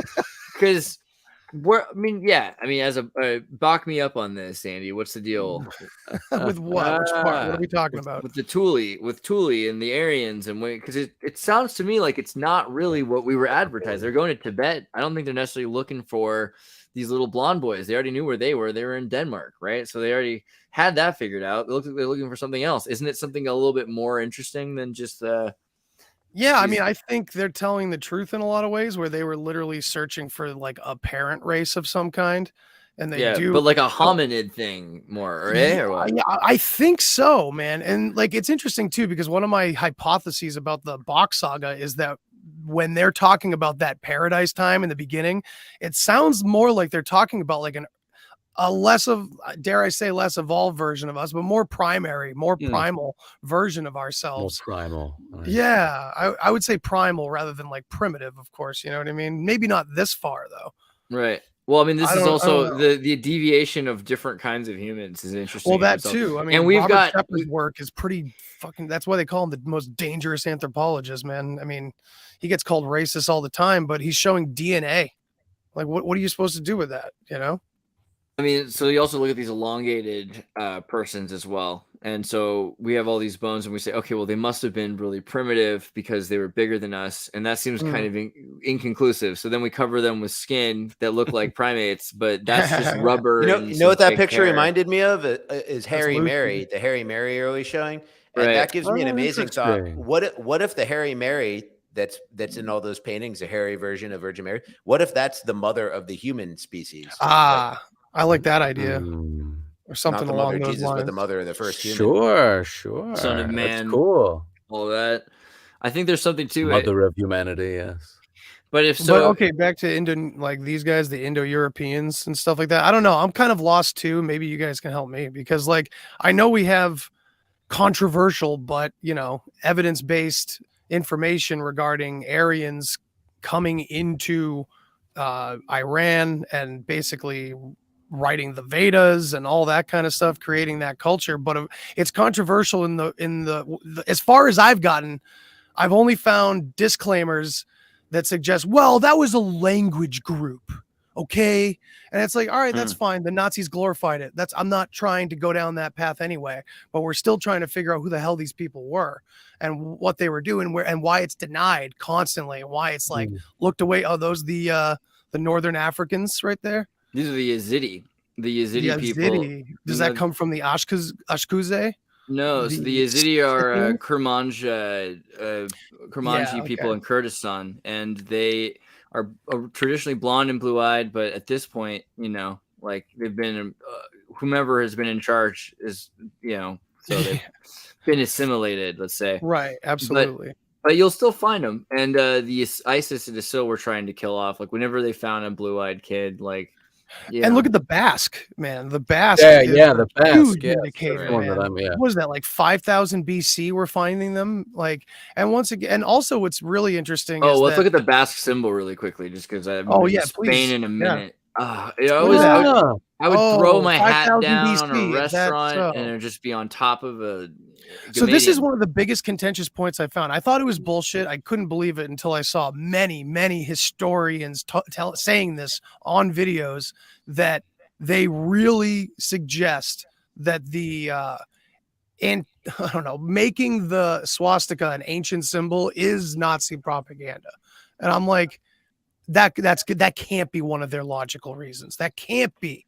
Because that's bullshit. It's absolutely bullshit. It's not just Nazi propaganda that you're finding this fact. It's everywhere. It's in all of Esoterica. Yeah, it's really weird that they're trying. And so I've noticed, like, it was around a long time. Every country. Long time. So if socialism is not a hate crime, why is the swastika? I just don't get it. I wonder how much longer it's going to last. It just tells you who's in charge and what they hate. It's going to be a minute on that one. I mean, we also talked a bit about corporate money, but so part of the reason because I was reminiscing of the movie Rollerball and how the energy corporations exist. And I'm wondering about the future. Do you see corporations or states, right? Like, do you see a world government, or do you see like the Star Wars Zerka corporate future where corporations take over everything? Yeah, the latter. Yeah, eventually the latter. Like the like the fancy suit of like whatever trillionaire is wielding it. There's a lot less restrictions on corporations than on, nations that have founding principles and laws and stuff, constitutions. Right. It seems like unless something happens, the national power of national governments are going to drop, and that corporate power and international conglomerates are going to start to have more and more influence, whether they be a mixture of corporate and governmental bodies, or a group of corporate bodies, just like, guess what? The price of Coke is this now. And you can only buy it with the U.S. Coke dollar. Right. There you go. That's right. We don't accept USDC. We accept U.S. Coke only. That's going to, wouldn't that? Oof. That'd be cool, though. A dollar that's like red with the white wave on it. Asset-backed currency, man. It's the McDonald's money. Where's that? This is what 5 Pepsis. This is 5 Pepsis worth. Did you ever have this when you were a kid? Did anyone ever give you for your birthday McDonald's money? Yeah. I hated this. It was like because it really felt like they thought you were going to spend it on drugs. They're like, I'm 10. Like, what do you think I'm gonna? But Get in a Oh, I Big see. Mac. Get off. Yeah, come on. But Maybe- yeah, yeah. so you got this money, and it's just the idea. Also, Disney had this money before the cards. They actually printed these like notes. Disney ki- bucks. Yeah, I see it coming man. back. I see that being a major When I was a thing. little kid, I literally I had no money. I had no allowance and no money. I had no money until I got a job. I didn't have McDonald's money. I didn't have any kind of money. This is a recent What was your phenomenon. first job? What was your first job? Pizza delivery, but in New York City What kind of Dude, pizza? without To a the car. Ninja Turtles? That sounds like Yeah, right. That's awesome. tight. You look Or like Spider-Man or It was, Spider-Man. it was a place called Pizza Station. But you Dude, he's fit the Casey type. Jones. You fit the type. Yeah. I could easily see it. Definitely, man. there's delivering You are- everything, you are just Casey general Jones. delivery stuff, whatever could be delivered. I mean, I had no skills, and it's like the pizza has to go somewhere.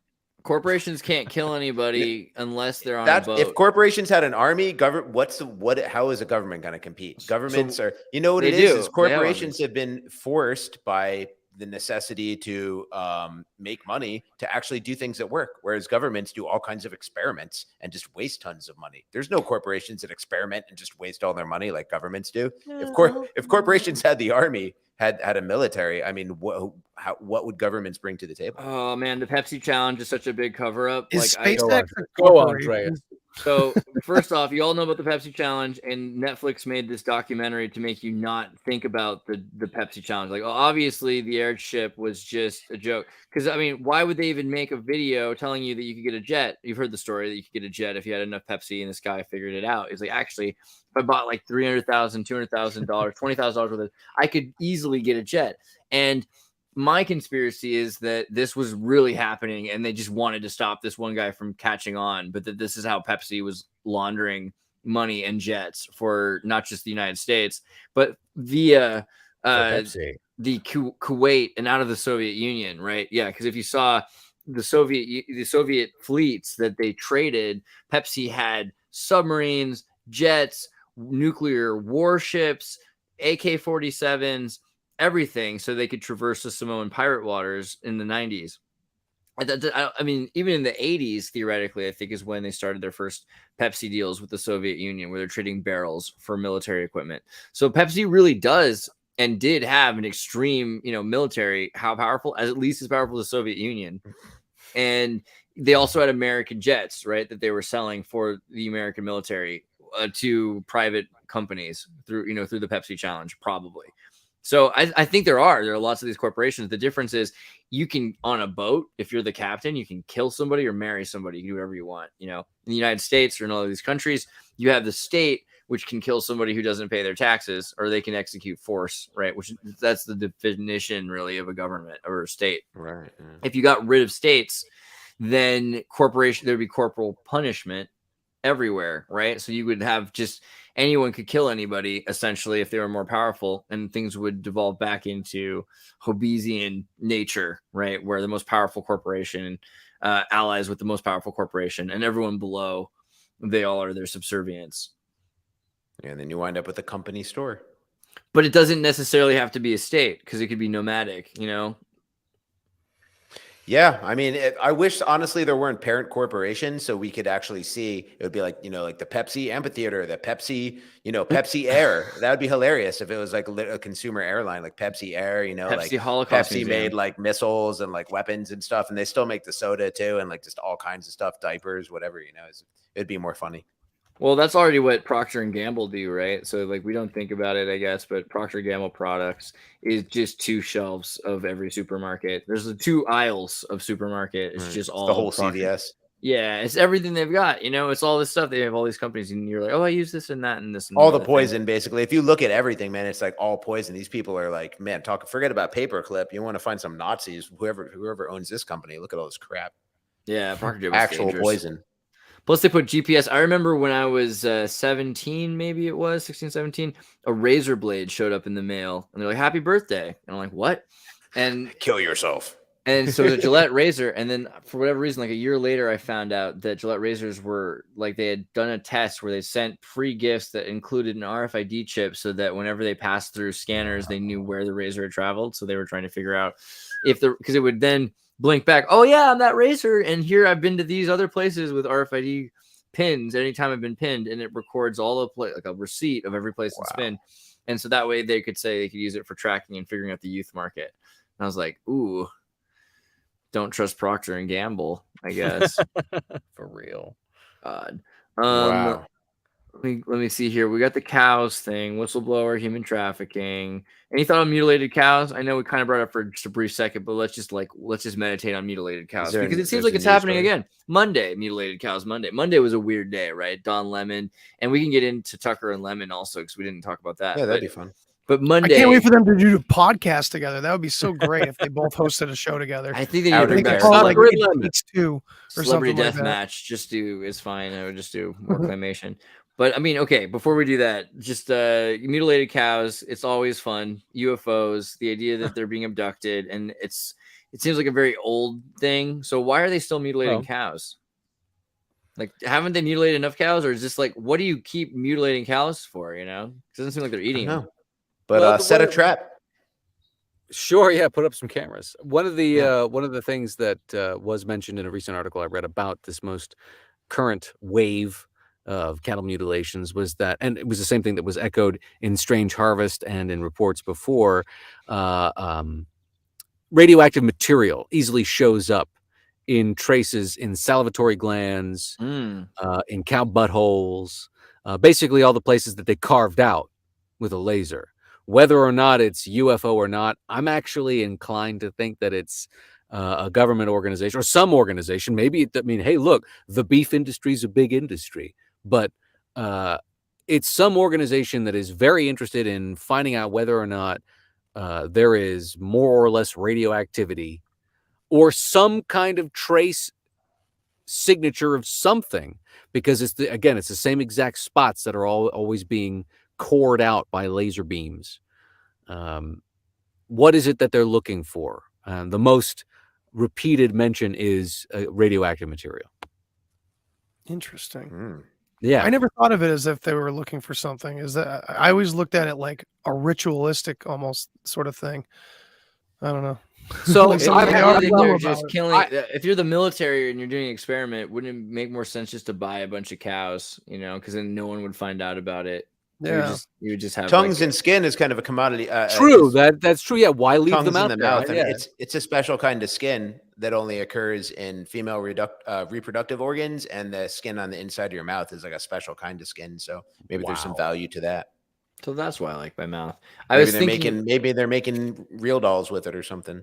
I was thinking also, though, with it being nuclear or toxic or some sort of poison, that we're not aware of some environmental disaster. Maybe they're hitting specifically like something happened to these cows. Maybe the government are like launching nukes underneath the ground, and they're like, "Yo, the cow is it bubbling up or not?" What kind of experiments are they doing in those deep underground bases?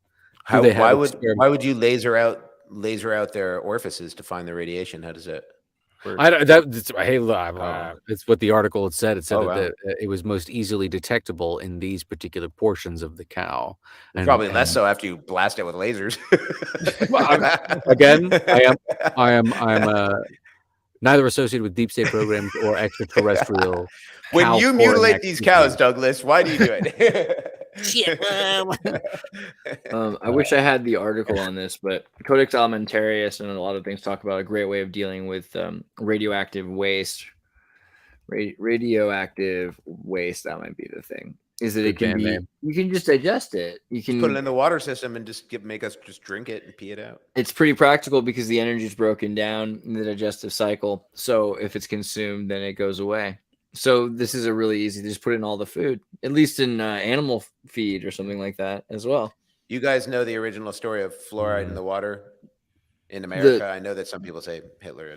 Yeah, that's tell the story. It's the hexafluorosilicic acid is a byproduct of phosphorus mining, and they used to bury it in barrels, and it would eat through everything and poison the land. So basically, they started cutting deals with local municipality water systems to just dump it in there and somehow get paid for that too. And basically, they're like, the people will be able to filter it out at this, as long as we don't go above this parts per million threshold, which it's way over now. Wow. I mean, in general, the whole thing with water bothers me that it used to be that it was run through nature the same way radiation is, like it gets digested, it goes to the trees and everything. And now we just constantly cycling it in a city so that we're drinking the same water that's going through us, which is so weird also because then it makes the city all the same because it's like this wad of dirt that has the same water in the cloud, you know. It seems like it ties people together. But it's not exactly just recycling and going through filters. It's going through organisms. Like city waterworks have like caves with bacteria in them that drink the water and fart out gases and stuff like that. Like I know in New York City, there's a series of 4 successively deep caves to you're almost like half a mile underground or something. And it's incredible, huge caverns where the city water is going from one cavern to the next. And there's different organisms in every cave that are processing the water. And then it comes out and goes through like traditional filtering after that. So it's eating out all the feces and everything. It's crazy. There's a whole Radio Lab episode about it. It's nuts. Very cool. And people work in these caves, like giant caves of feces. It's insane. It doesn't make a good job at all. Inside the giant. It's horrible, though. I mean, they're trying to replicate what nature does to some degree, but it's like just a terrible idea, you know? Horrible idea. It just sounds like the Matrix. Like there are caves, Neo. Yeah. Endless water feces filled with poop from cities. That sounds like Matrix 3 or 4. Yeah. It's almost like cities themselves are like selfish. Like the concept of a city is like the city or like the super organism of a city is selfish because the whole point of cities was people had to work and there was no internet. So everyone had to be in the same place basically to do commerce. And the whole purpose of that was to create wealth so that then we could leave the cities and go back to nature and have an internet and do things remotely. And it's like the cities themselves are like desperately trying to cling on and probably they're horrible city level kleptocrat, you know, corrupt, Beetlejuice lady type people, whatever her name was. Be here now. Love you, buddy. There, my alarm just went off. See, there it is. Yeah. So I think that also the world is like. So I was thinking about this girl I saw on YouTube who moved into this house in Japan. It's like $300 a year or something to live in this old house in the middle of like this rural part. She's Japanese, so I think that also helps. But in general, there's a lot of parts of Japan that people don't want to live because they want to live in the city. But there's 5G in Japan, so why would you care now? And I think that's the first time because Japan is not as futuristic as people think. A lot of people still use fax machines, and they're old. So these younger people, there's very few of them. So the idea of them getting to live really cheaply and have big families, that might start to be, you know, a more popular thing because they have. If you can get stuff from Amazon in Japan, you can live anywhere. And I think that's the main reason people thought cities were so great is you could get a fresh loaf of bread every morning. Like that's what's cool about Paris, right? The only thing that's cool about Paris. No, the museums are all right. How about Carlson Tucker? Is that right? Yeah, Carlson Tucker. Tucker Carlson. My God, the library brain. Woo! I don't know. Lemon and Tucker. I've gone through this a few times, and I'm still waiting for someone to come up with like a more synchro magic take or something on this because just that they seem so parallel, and it just seems like there's so much more going on here. I don't know what else to say about it. I think it's a reasonable coincidence, and it's just a reflection of the culture in general becoming more sensitive to verbal transgressions. And they both just kind of stepped in it by their network's standards at the same time. Lemon saying to Vivek Ramaswamy, whatever your race is, you know, how dare you speak to a black man? And he recently had the thing too, where he's like, women hit their peak too early. You know, it's just been like, amazing, he's really been stepping on like the most safe spaces of like the corporate culture. And then Tucker Carlson with the January 6th stuff, he's like, I got 40,000 hours. They're like, well, you showed one and it was too much. And we never saw one more minute of that and probably never will on his next venture either.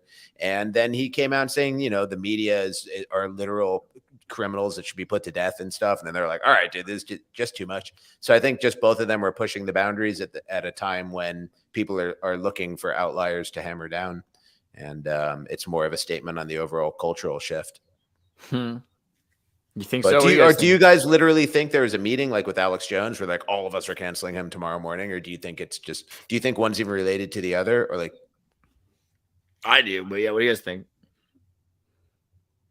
I want to hear the most conspiratorial take. Oh, I don't even know if this is conspiratorial. I think it's just the way of the winds. Canceling Tucker off of Fox News is going to turn him into a fucking superstar more than he ever was before. Yeah. He's going to just start his own podcast network or join someone else. For God forbid, yeah, there was a picture with him and Alex Jones. Who knows? I don't know, but I think this is more than I don't know. It's weird because wasn't it AOC that like just condemned Fox News like the day before in some interview or very recently? Right, yeah. Said it and was inciting said like violence. they need like the government basically needs to step in, and then suddenly Tucker's gone, but Ann Lemon's gone. So maybe Tucker like Carlson sold his stake in Daily Caller in 2020, so 2 years ago. So I feel like that's the thing I was thinking is like, obviously you could go to Daily Caller, you created Daily Caller, you know, there's a lot of good people there, but I think even some people I know stepped away from Daily Caller, so he has to create something new. But I think that would work.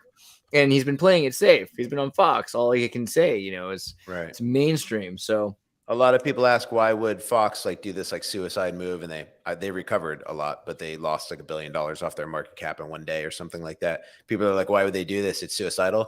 It's the only function of television news is to steer culture and create opinions, you know, consensus. So I think they would be very willing to lose any amount of money or viewership for this one election cycle, the next election cycle, the one in front of them, to isolate the viewers of Tucker Carlson who don't use the internet and who always vote. The older people are, the more likely they are to vote and the less likely they are to use the internet. So a lot of Tucker Carlson's audience will follow him wherever he goes next, and he'll pick up a whole new younger audience by being on platforms they use already as opposed to the TV, but it will isolate a certain sect of guaranteed voters who only watch what's on TV. And I think that's a calculation they make for this one election. They're willing to lose their entire market cap because that's their purpose. They're not an actual free market media business. They're a branch of the Democratic Party or whatever it is, the super machine, you know. Yeah. So do you think also, I mean, if this is it just about this one election? Because also you don't think it's just it's longer term, like replacing the faces now because they need a new the next generation's here, so they need the new faces now for the new no, because they don't have any new round of messaging. They can't produce any. There are no new Tuckers. They can't produce people like that anymore. Is it Biden again too? It's Biden's running again, right? Yeah. Allegedly it's gonna be Biden running and no debates. Oh my God. Creates an amazing opportunity for any you know, because we have a lot of alt media that's doing really well on the right, that's like RSBN or whatever, Newsmax, you know, that are pretty big and they have like they're on Roku and everything like that. There's not that much like that on the left, but I mean the Young Turks, if they were really, you know, smart, would do something like host their own democratic debate, and anyone who doesn't want to come doesn't have to. If Joe Biden doesn't want to attend and everyone else wants to come, it's fine. You know, it's not sanctioned by the DNC. It's just a debate. Right. Well, but I feel like the Republican Party's been taken back. So I don't know if we have we'll see what happens, but it's likely you're just going to have the same, you know, what was planned originally when Trump stepped in, just for everything to go the way it's supposed to go. It feels very, I keep saying it's Moscow in '89. Like it's just very forced elections right now and nobody's even buying it. It's just, everyone's just going along with it.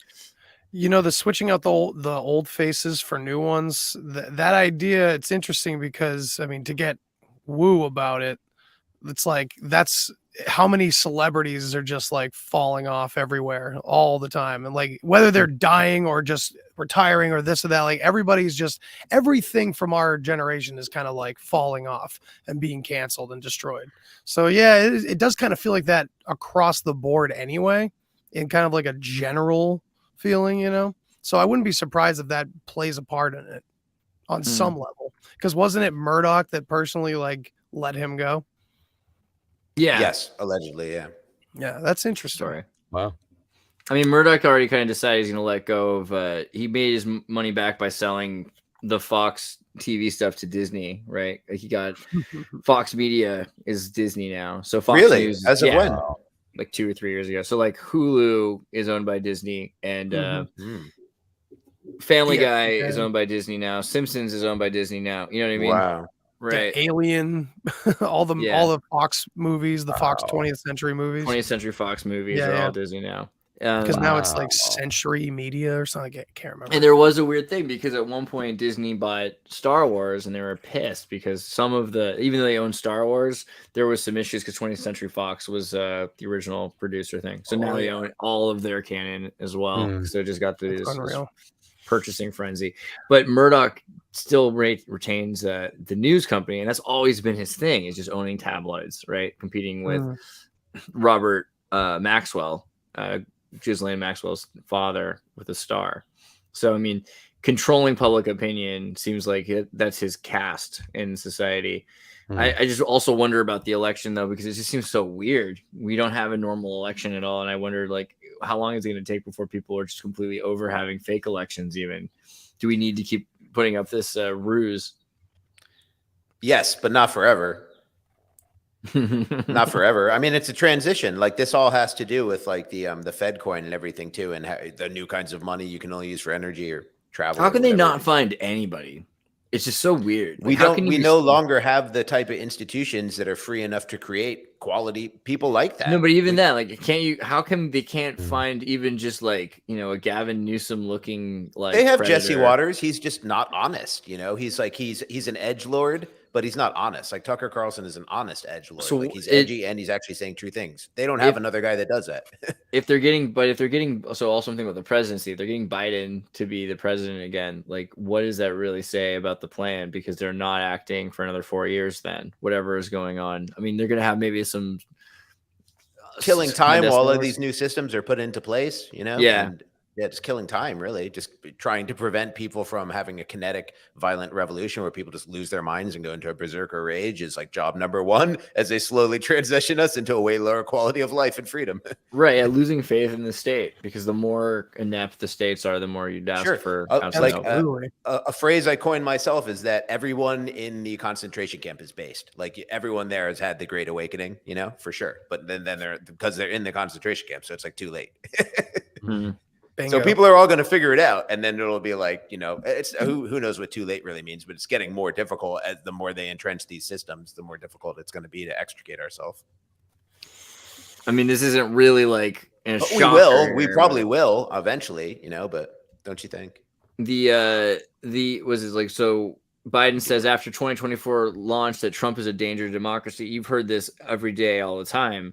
But it just seems really interesting because we're going into this. Didn't they recently unlock Trump's YouTube and Twitter? Is he unlocked? Mm-hmm.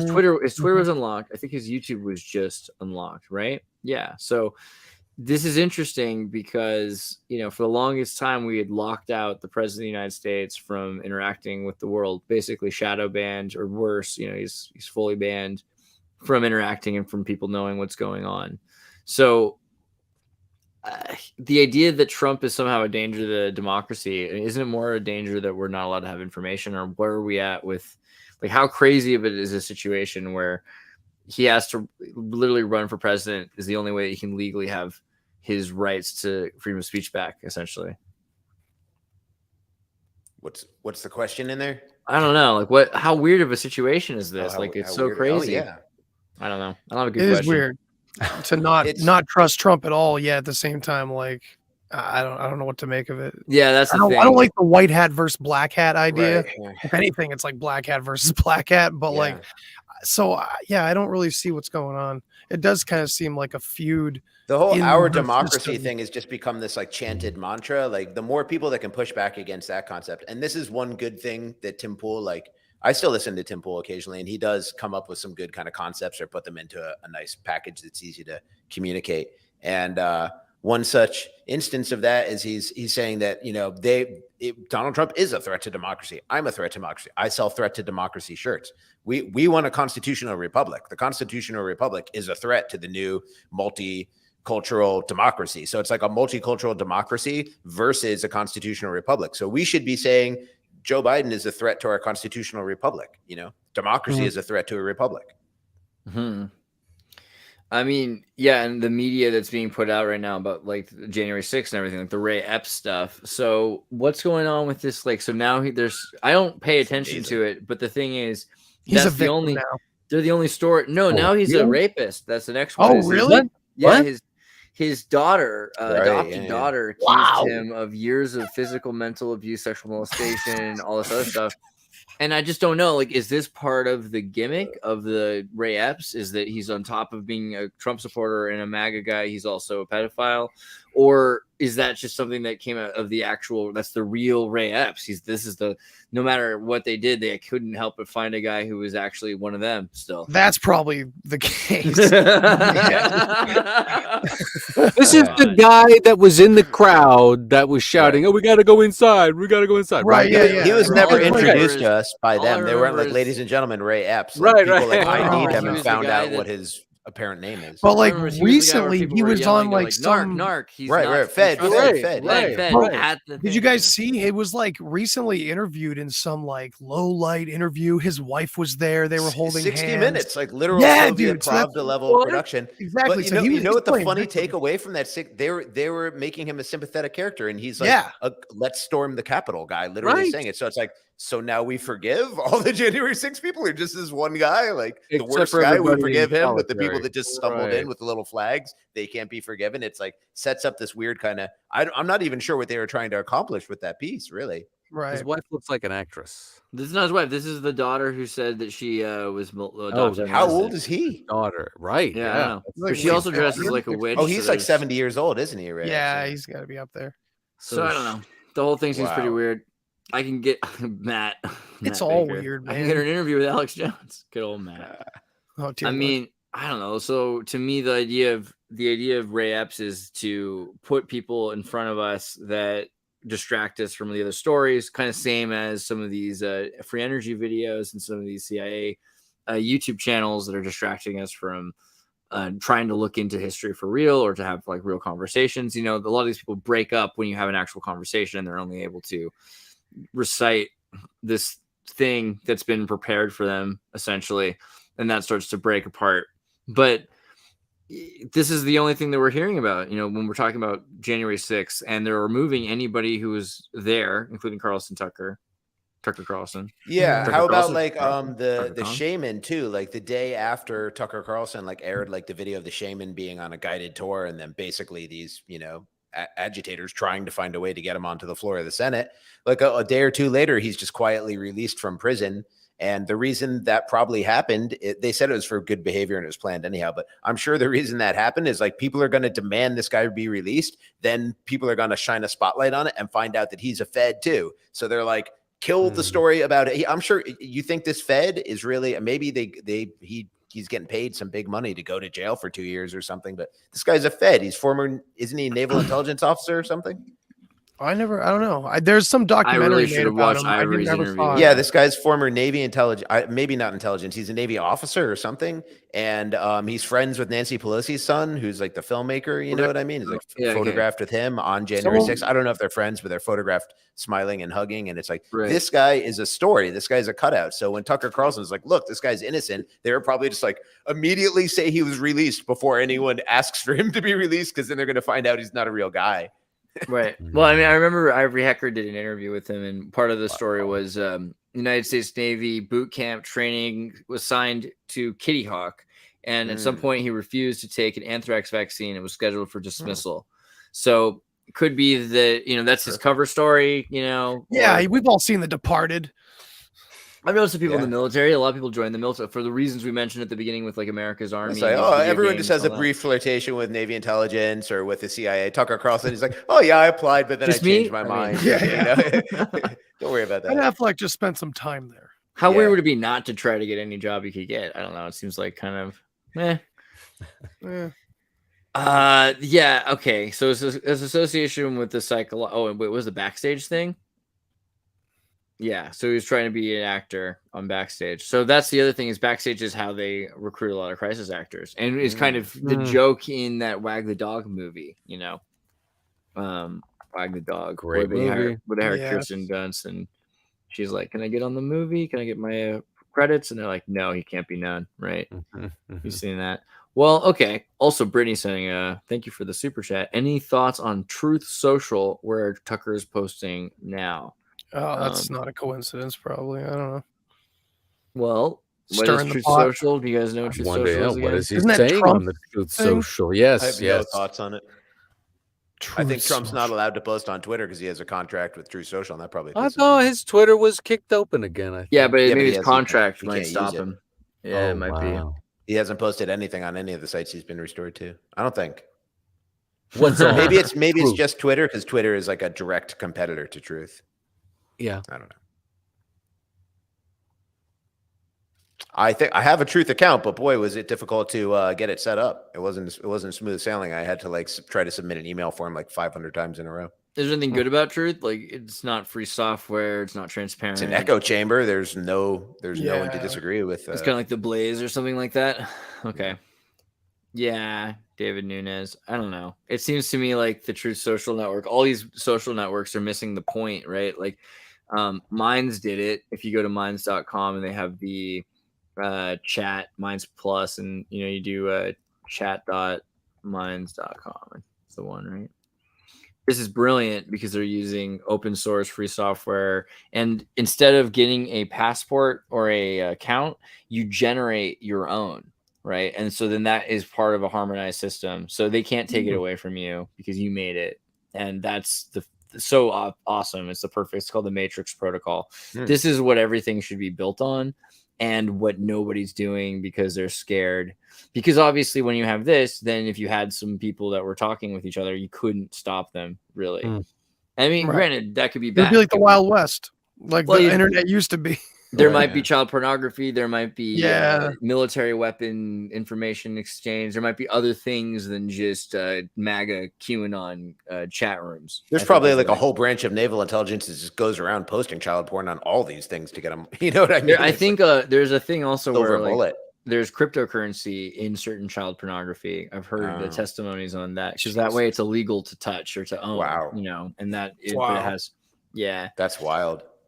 Right. But I mean, so you can have a system that works and it's there. You go to minds.com and you've got the best system out there. It's not quite the same. I wouldn't call it an echo chamber. People are very different from each other on Minds. It's not a politically divided echo chamber. I mean, the people on Minds are, it's like Ian kind of people, because Ian used to work for Minds. So it's like people that want to like do free software, change the world and stuff like that. It's a little bit, maybe the idea of building your own account instead of asking Facebook for one is a learning curve or something. But I don't even understand what it means, quite frankly. What, the gabling or making your own account? Oh yeah, so it's sweet. So instead of you going, all right, here's my email address, you should give me a Minds account or give me a Facebook account. The way it works is, I do have a Minds account, so I must have done it. But exactly. Meld Minds, bro. Let's touch Minds. Like Minds, where'd it go? I gotta find my baby. So I signed up for Minds in 2014 or 15.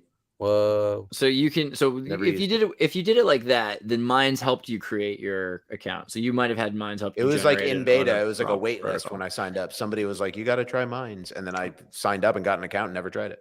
But if you go to, is it matrix.com? No, that's wrong. Matrix.org. Please. Yes. Matrix.org is the protocol that they use. So what you do is you generate your token. So it takes your information, creates a token, and then from there it creates a passport essentially. And so when you put that username or a password into your system, it then checks if you have created a correct kind of passport instead of seeing if you're on the network. So you can log into different networks. Like there could be different servers. You can have one giant Mind server, but maybe you want to have a private server where only your friends can chat or whatever. You can do anything like that. No one can stop you from communicating. That's kind of the idea. And it's all free, but it's also not just gratis free.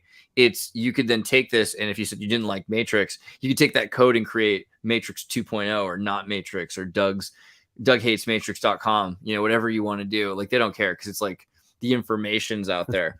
So eventually I think all these like little social networks will probably dissipate or become servers that use the Matrix protocol because it's just so much more practical to do.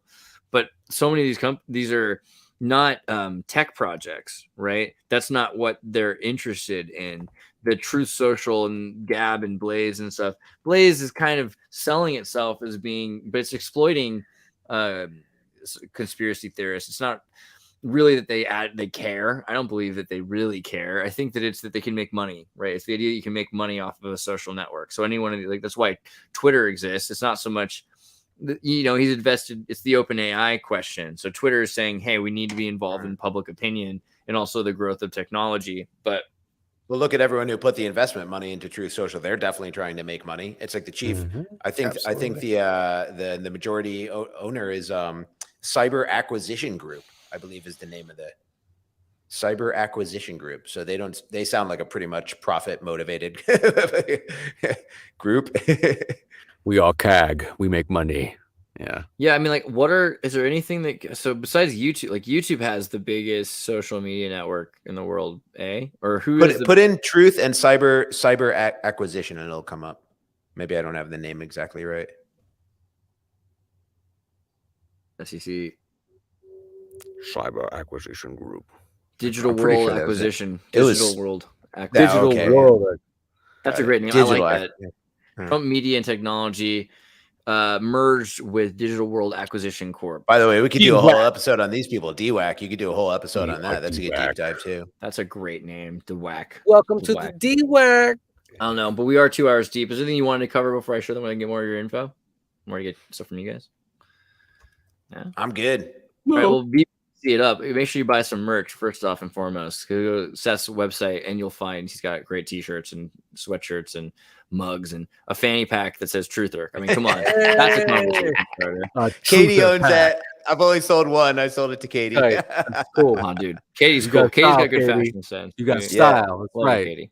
Yeah, VBDC.store. And a lot of my kind of political and cultural meme shirts are going away before my new album drops. I just kind of want to leave that in the past. So if you want to get a Kamala shirt or if you want to get a COVID Karen, some of these very hot sellers from the past, now's your chance before they're gone.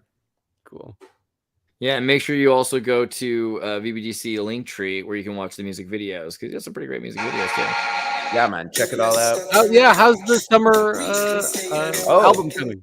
I was just in the studio yesterday. It's going great, man. It's going great. Awesome. Good progress on 11 out of 12 songs, and send out some feelers for features and stuff. So it's good, going great. Thanks for asking. Hopefully on track for this summer.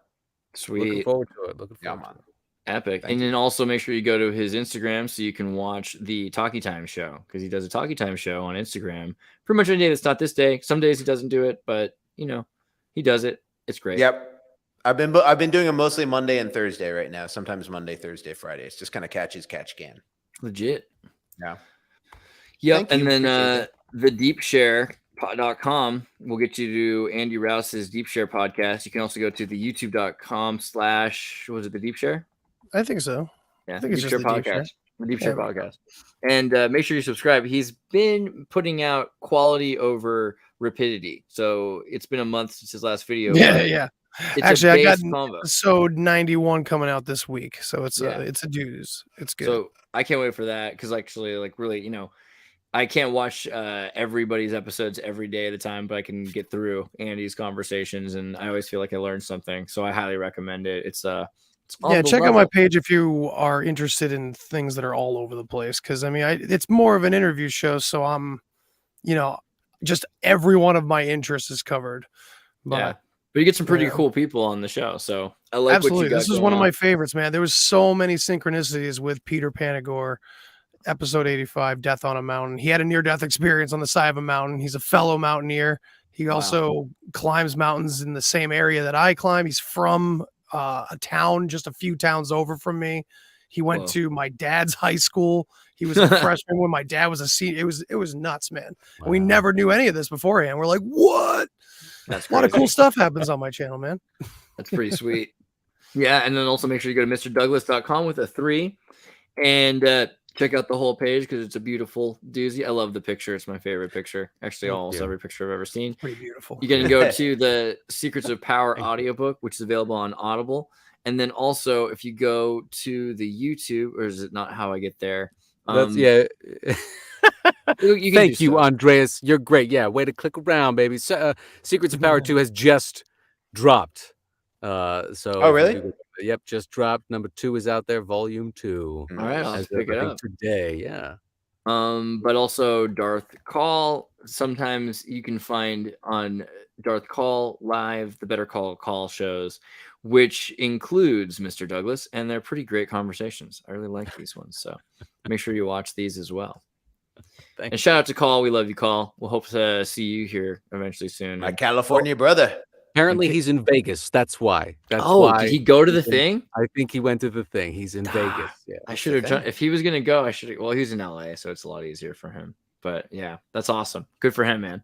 Where are you right now, Andreas? I'm in Santa Cruz, California. Yeah. So one of these will end up south, and then I'll see you, and I'll see right Carl, on. Yeah, and it'll be this great adventure. That'll be cool. Meet me halfway. Not at the borderline. Okay. Love you guys. See you next week, and see you next time. Thank you. Take care. You're awesome, Andreas. You're the best. I love you. Thanks, man.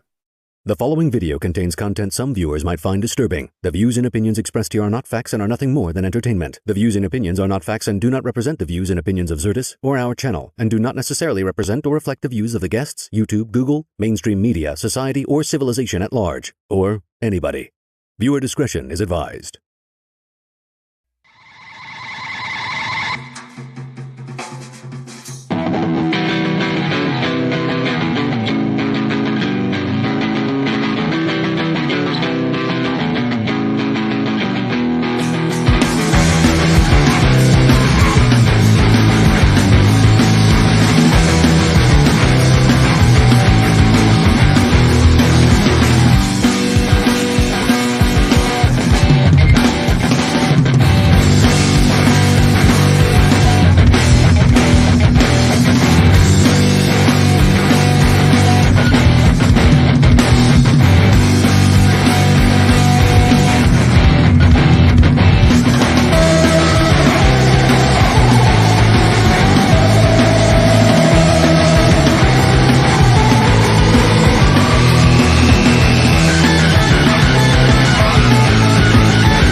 La da da da da da da.